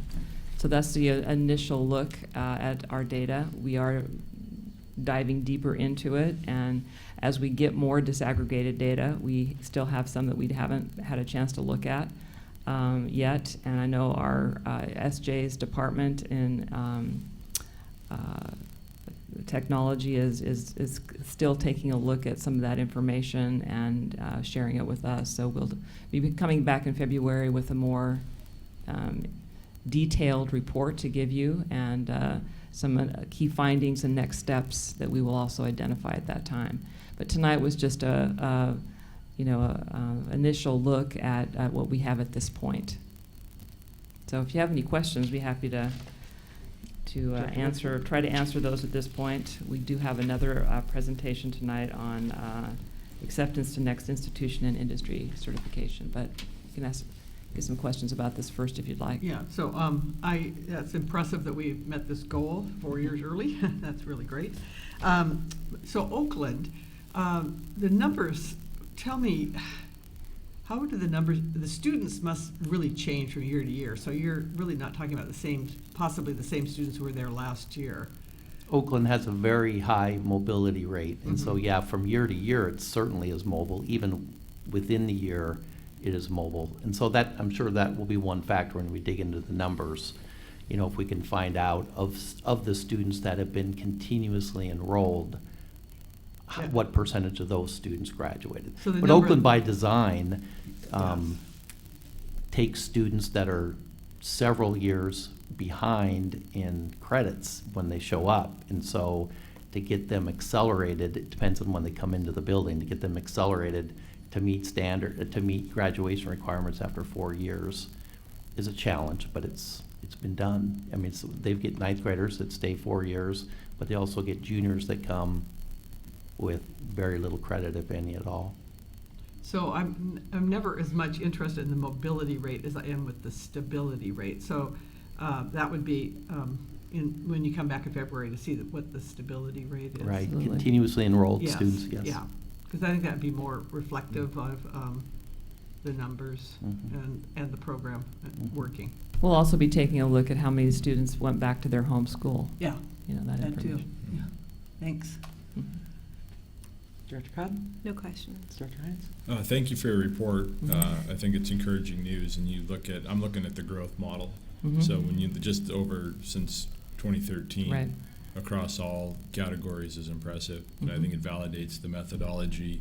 You know, we set a big, hairy, audacious goal of 85%, and then we baked that into the superintendent's evaluation. So I want to take a moment to recognize her because it's no small task. Absolutely. And it isn't any one thing that we've done. It's collective effort to include her building relationships with the community and all the great community support that we get, the people on the ground every day with our kids, tutoring, giving them the confidence that they can do the work, giving them the other support services that they need. So this is very representative of what's going on in Tacoma, and I think that it's I just want to give you the kudos because you have had the heavy lift of turning a battleship, and for far too long in this district we just accepted that 50-60% of our kids graduated, and that is no longer the reality in Tacoma. It's a new normal, and it's going to get better. I don't think any of us are satisfied with just 85% because there's 15% of the kids out there that aren't graduating. The one question I did have with the data, how are the students who graduate from the Willie Stewart Academy figured into this? I've thought about that and I had an answer and I can't remember what it is.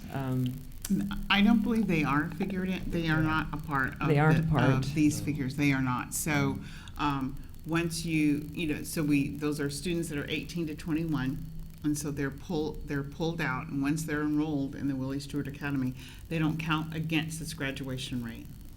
Okay, so they don't count towards it and they don't count against it. Right. Right. We're just doing the right thing to help kids students get their high school diploma so they can move on to their year 13 plan. Yes. Okay. Right. And I think, a lot of the high school principals this year, and Doug, you can help with this too, there are other issues. For example, Director Ushka asked about special ed.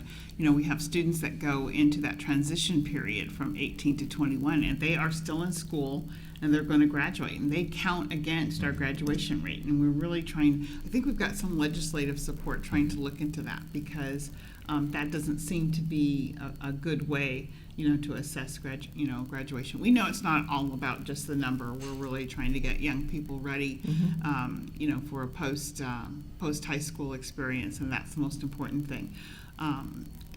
But we also want to make sure that we don't have students that are still working in there doing good work and having that statistic count against them.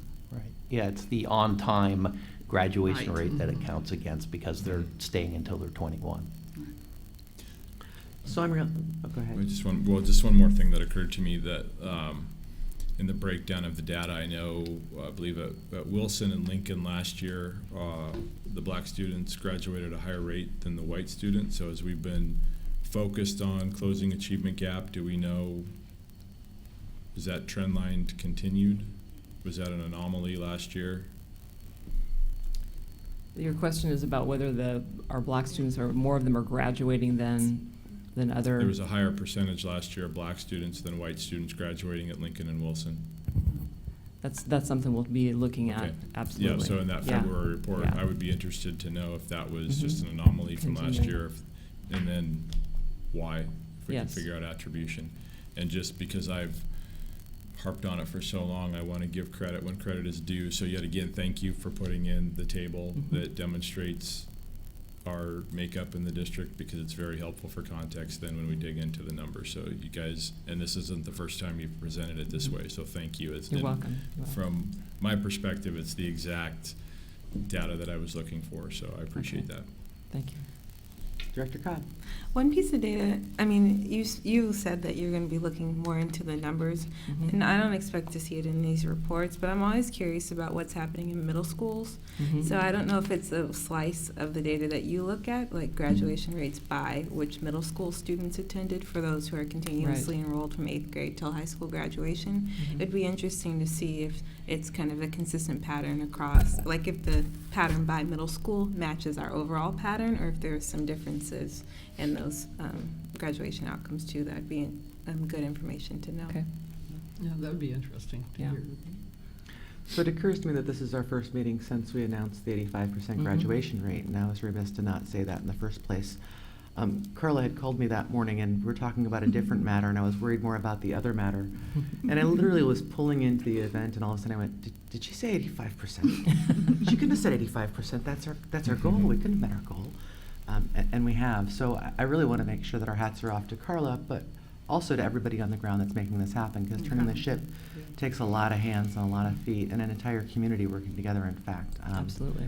You know, whenever we go to that event and the number of partnerships that are there, hundreds, I think it was like 800 people listed or something, or organizations, when I think it was probably more like less than 100 in 2010, is extraordinarily impressive. So I guess my thanks on behalf of the board is to our whole city, and most particularly to the people with the feet on the ground. So that being said, I have a couple comments on the actual data too, or the specifics. When you look at Oakland, I happen to notice, because my son graduated last year, that there was some pretty significant, well, it wasn't significant staffing turnover, but there were a few key people that were kind of cornerstones, at least for relationships for my son, that had moved on.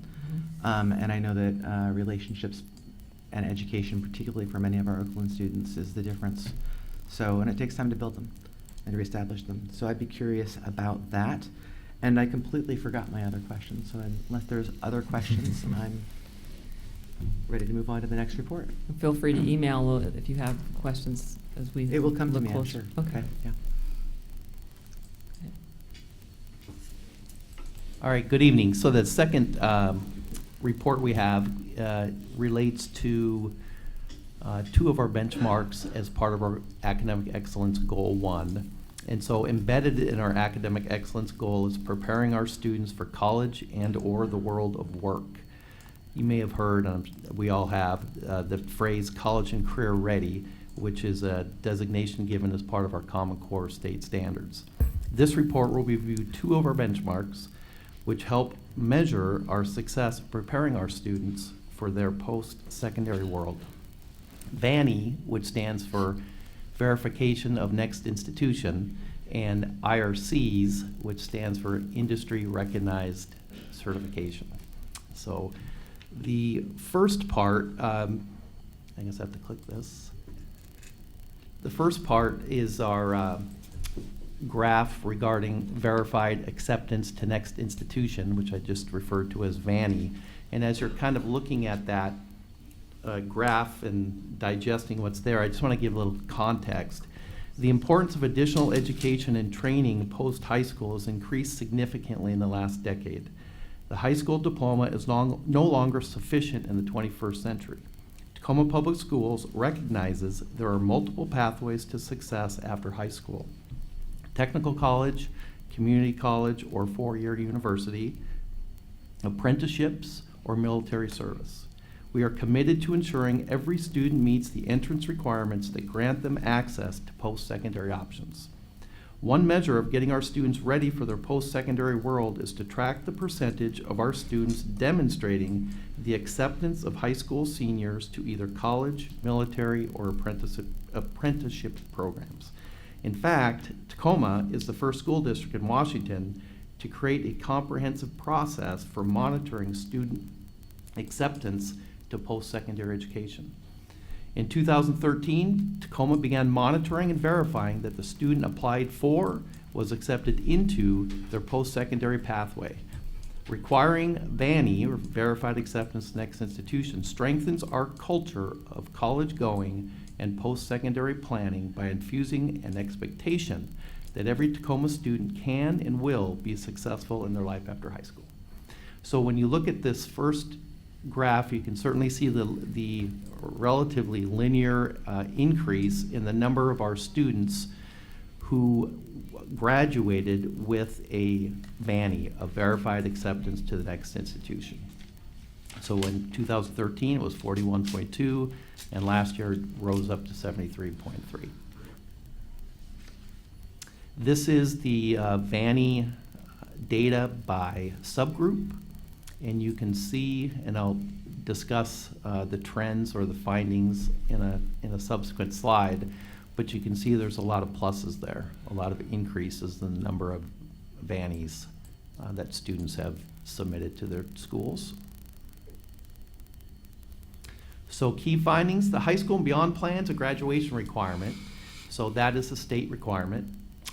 That's at all high schools in the state. 73.3% of our 2016 seniors had a high school and beyond plan, which is required, In addition, they also had their documented acceptance to post-secondary education or work or apprenticeships. All categories within the subgroups are up except for the Native American category. Again, as Carla referred to in our previous presentation about numbers, Native American, if you went back the slide, it's a relatively low N. Estimated is probably 88 Native American seniors across the district. Substantial growth from 2013 to 2016, and our white, Asian, and female students have already met the district goal of 33%, which was identified in the last slide. 75. Oh, of 75%, sorry. This is Vanny, not IRC. District-wide goal is 75%. We're working toward a goal of 100%. Students not planning to attend post-secondary ed will have a backup plan in place should their original plans change. And the district has a electronic platform referred to as Career Cruising, and that is where we house the students' high school and beyond plan. And it's got several components that are designed to engage the student in exploring what they may be interested in their post-high school lives. I see the student members nodding their heads, so they're familiar with that. Vanny's built in the high school and beyond plan, as I mentioned. We are going to continue to work to increase the number of college-bound scholar registrations and FAFSA completion to support pathways to post-secondary education. You can look at the 8th grade numbers. Last year, we had 94% of our 8th graders sign up for college-bound scholars. College-bound scholars, it's a scholarship for students that if they maintain a 2.0 GPA and they do not commit a felony, they are guaranteed to have their college paid for them at any institution in Washington State, which is why we included that information, because it's a post-high school pathway. The second component of this presentation deals with industry certification, and I just kind of want to give you a little context for this as well. And so in addition to our value on preparing students for what's now called T2-4, so technical, 2-year, and 4-year education, TPS is committed to ensuring that each student is job ready with attainment of at least one industry recognized certification. These employer recognized certifications validate student achievement in preparing for entering the workforce as lifelong learners with job specific skills leading to advanced certifications. Employers recognize certifications specific to a career pathway that may be indicative of an employee's interest and potential to learn and grow with their organization. And so as you can see here, this is the percentage of students earning their IRCs, and there's the 33% goal by the end of 2018. You can see we started with 5.6% in 2013, kind of waddled around there in 14 and 15, and now jumped way up in last graduating class. So 26.7% of our seniors earned IRCs. I'll get more little detail what IRCs look like. Industry certification, here's the same breakout by subgroup. Again, you see a lot of pluses, in fact, all pluses by subgroup. Key findings, 26.7% of seniors earned one or more IRCs. There are 110 certifications available last year, which is a 25% increase from the previous year. And that really, all this data, I give kudos to CTE Director John Page and his work with his staff in really hitting the ground not only in high schools and working with teachers, but also working out in the business community, developing the partnerships that are necessary to offer these certifications to our students. The top 3 certifications earned, if you're curious, Pierce County Food Handlers Permit, Microsoft Office Certification, and Safety and Pollution Prevention Program. Safe what? Safety and Pollution Prevention Okay. Program. Okay. And all subgroups, as the previous slides showed, increased in growth, and our Pacific Islander populations actually already exceeded the district goal of 33%. Our next steps is to provide even more opportunities for students to achieve industry recognized certification. We have all these programs as part of our offerings to our students. You recognize many of them, I hope, on there.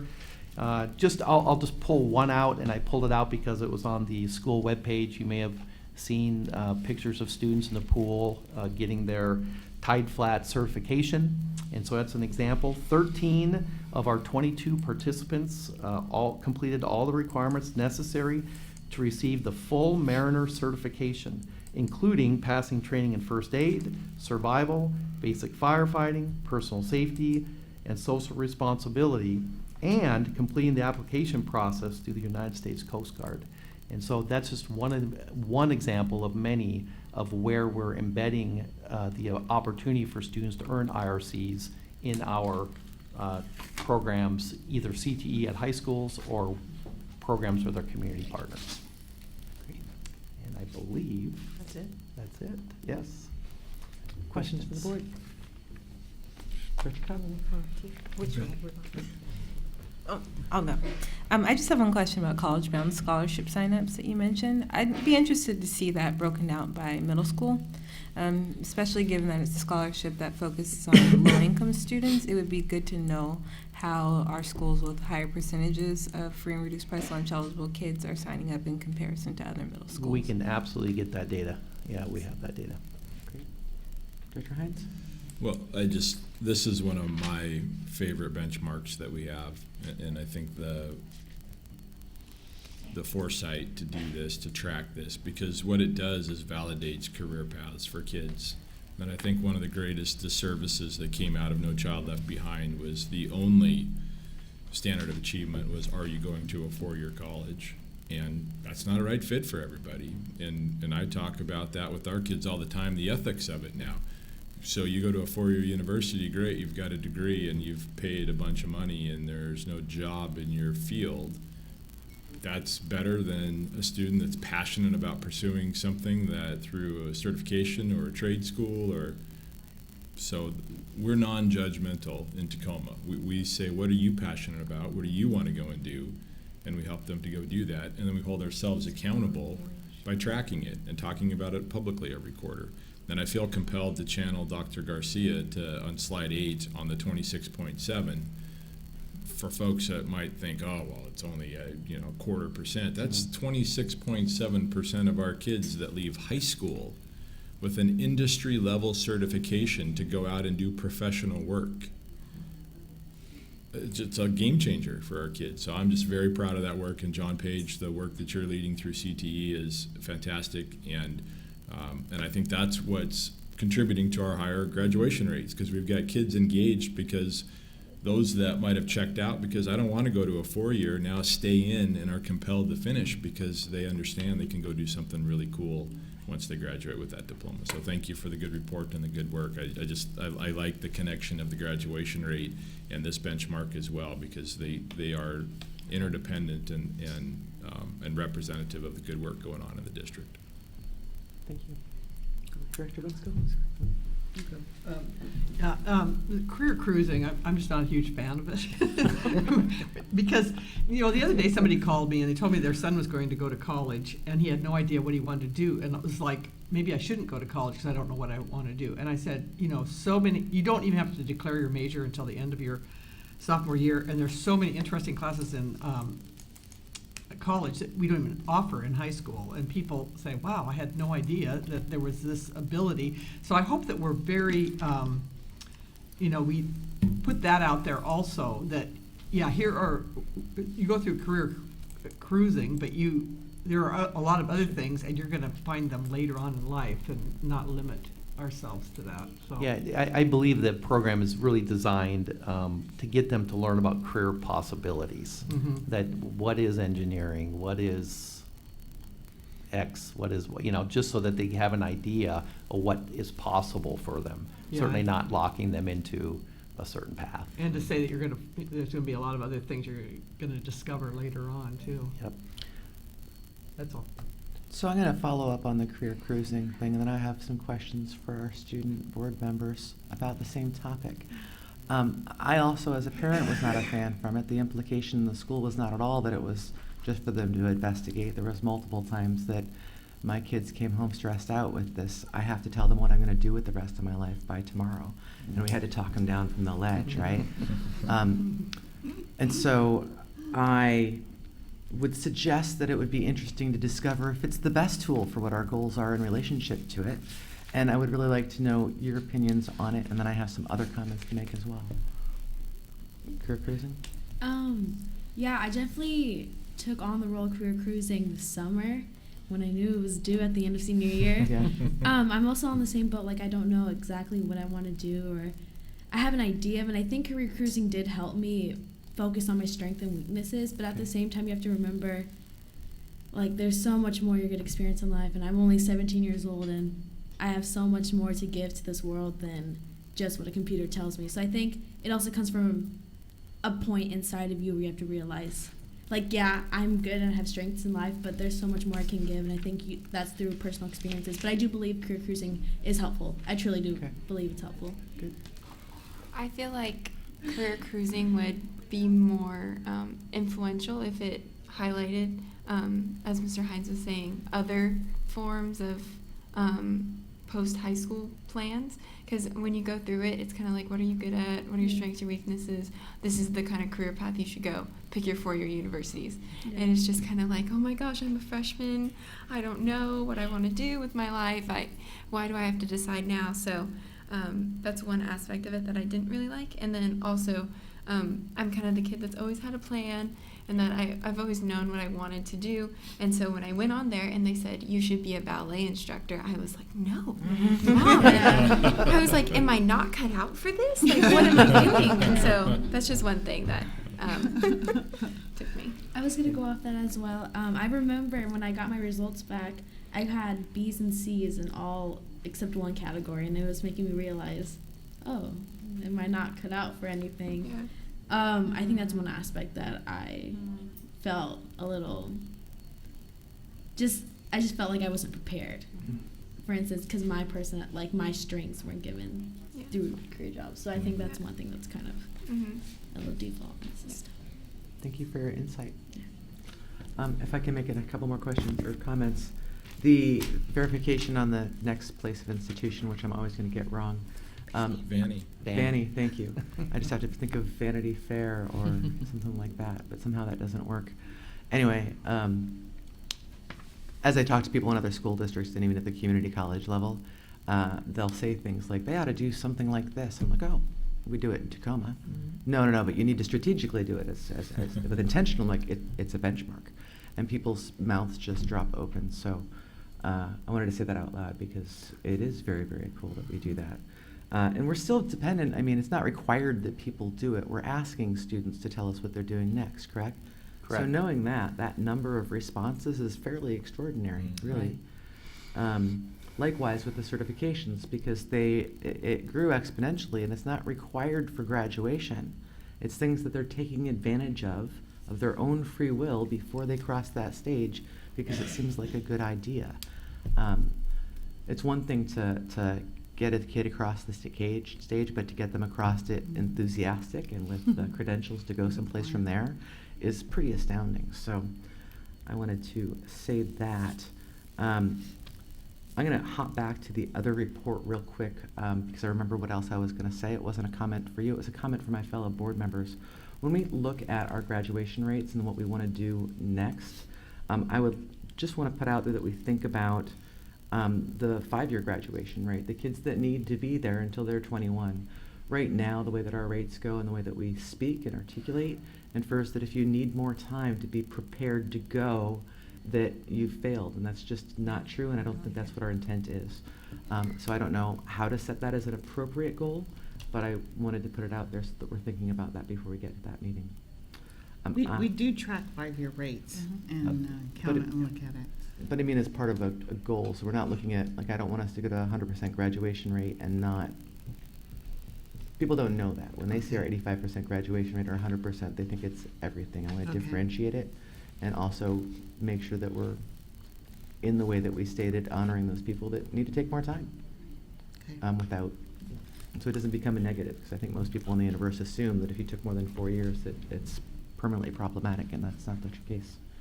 To that point, I think looking at that retention between those who should have, like their 4-year time frame, those who stayed for a 5th year, I think is a success. So that retention rate from those whose traditional time frame should have been year X, who come back for that 5th year, I think that's a positive measure for us to be paying attention to. I agree. There are other.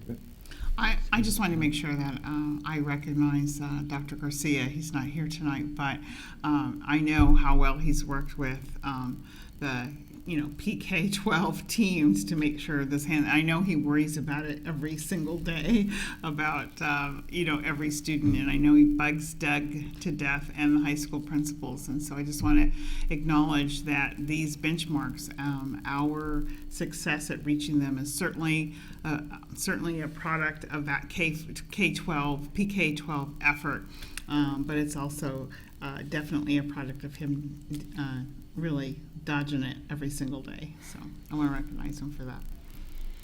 Can I make one comment? Because this is about the only appropriate time. So my daughter took accounting towards the end of her sophomore year in college, and it was her subject, and she got A's all the way through and passed the CPA test right away.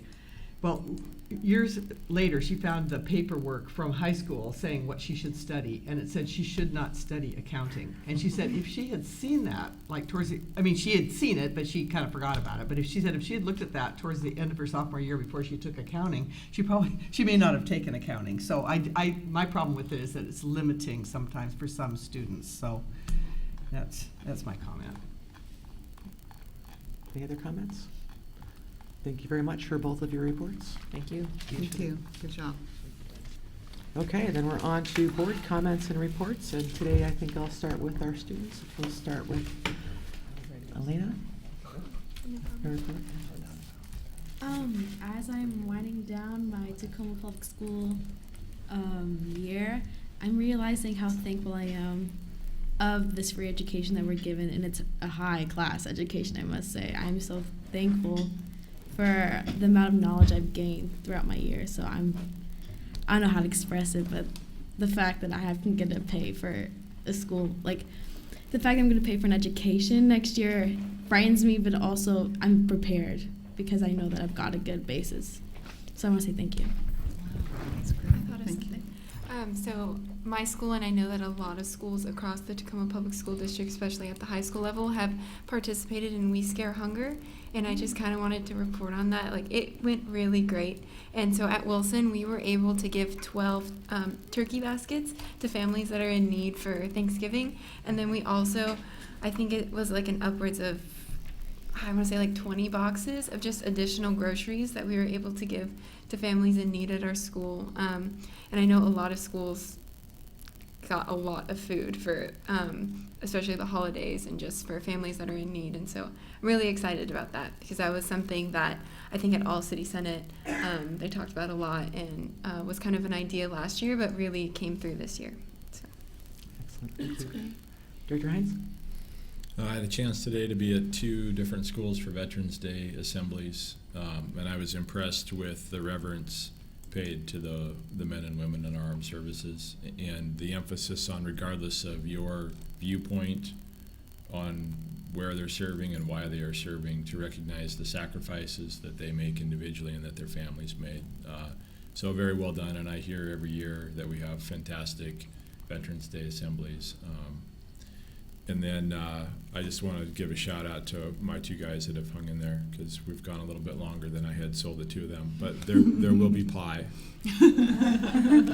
And Sam asked me, because we were in a rush to get here before the red light and the cameras turned on, do people really watch this? So I want you to know that your mom texted. She's in Nebraska, and she's watching us via live stream. So there's at least one faithful viewer out there. Director Cobb. I just want to add to the comment. Well, I have 2 comments. One, when hearing about your career cruising experiences. I too am thinking a lot about the strengths and part of that, because I don't know if any of you have done strengths finders before. It's an assessment that walks you through all these questions and then spits out these are your strengths. At the end of it, I'm like, okay, that resonates with me. I feel like that felt good in the end, and it felt like authentic and real. And so I took away like, oh, I was one in a group. It was deliberate. I'm a deliberate person. I was like, yeah, I'm totally that way. And it was kind of empowering, and going into group settings, you draw on your strengths a little bit more. So I would would hope that whatever tool we're using for high school and beyond planning, or if we can think of other opportunities to get your strengths in front of you in a way that feels like, oh yeah, that's accurate, that's right, that gives you another tool for you to draw on. I think that'd be a good thing. And then my other comment was, my senior year in high school at Lincoln, Dr. Charles Hirschman was beginning his high school and beyond study. He's a faculty member at University of Washington in the sociology department and in the Evans School of Public Affairs. He's been working in this high school and beyond study. He started with schools in Tacoma School District. Eventually the study moved on, looking at students' college aspirations and then following up with them about their how they attained in that regard. And so I did his 10-year follow-up study. So long story short, his book came out in August. So I've only gotten through the first chapter, but it's called From High School to College, and a big sample of the students who were included in the study are from Tacoma School District. So if you're looking for something new to read, it's From High School to College, Dr. Charles Hirschman. Sounds good. Good. The only thing I have to say is that I did go to the Youth Apprenticeship Program conference that they had at Bates. I went with John Page, and we had 4 different states report on what they were doing. We're doing as well as other states, and better than Oregon for sure. So it was a really good presentation. Great, thank you. Any other comments? All right, Mr. Page has a comment. I'd certainly entertain it if you'd like to. You can use my board time because, yeah. I just wanted to say thank you for demonstrating the use of career cruising as a tool. You're doing exactly what the tool is meant to do, is have a conversation with career counselors and your parents and talk about it. So what are the strengths and weaknesses are? That's all it's meant to do on the career research part. Okay, so I just want to say thank you. You modeled for our audience at home how to use that tool. Okay.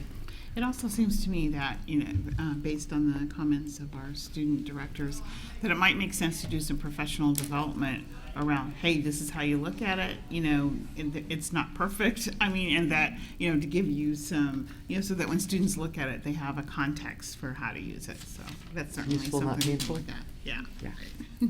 Wonderful. Thank you.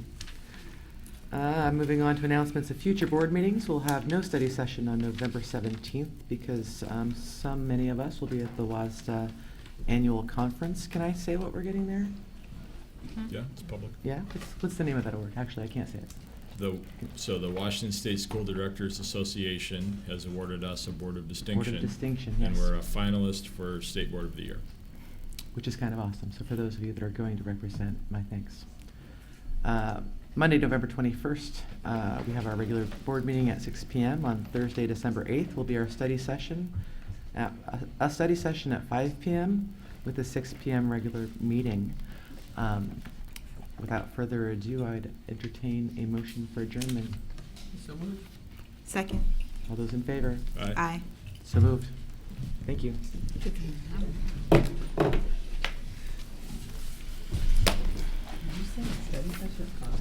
Yeah, You read it like Yeah, I had to try not. It's going to be on.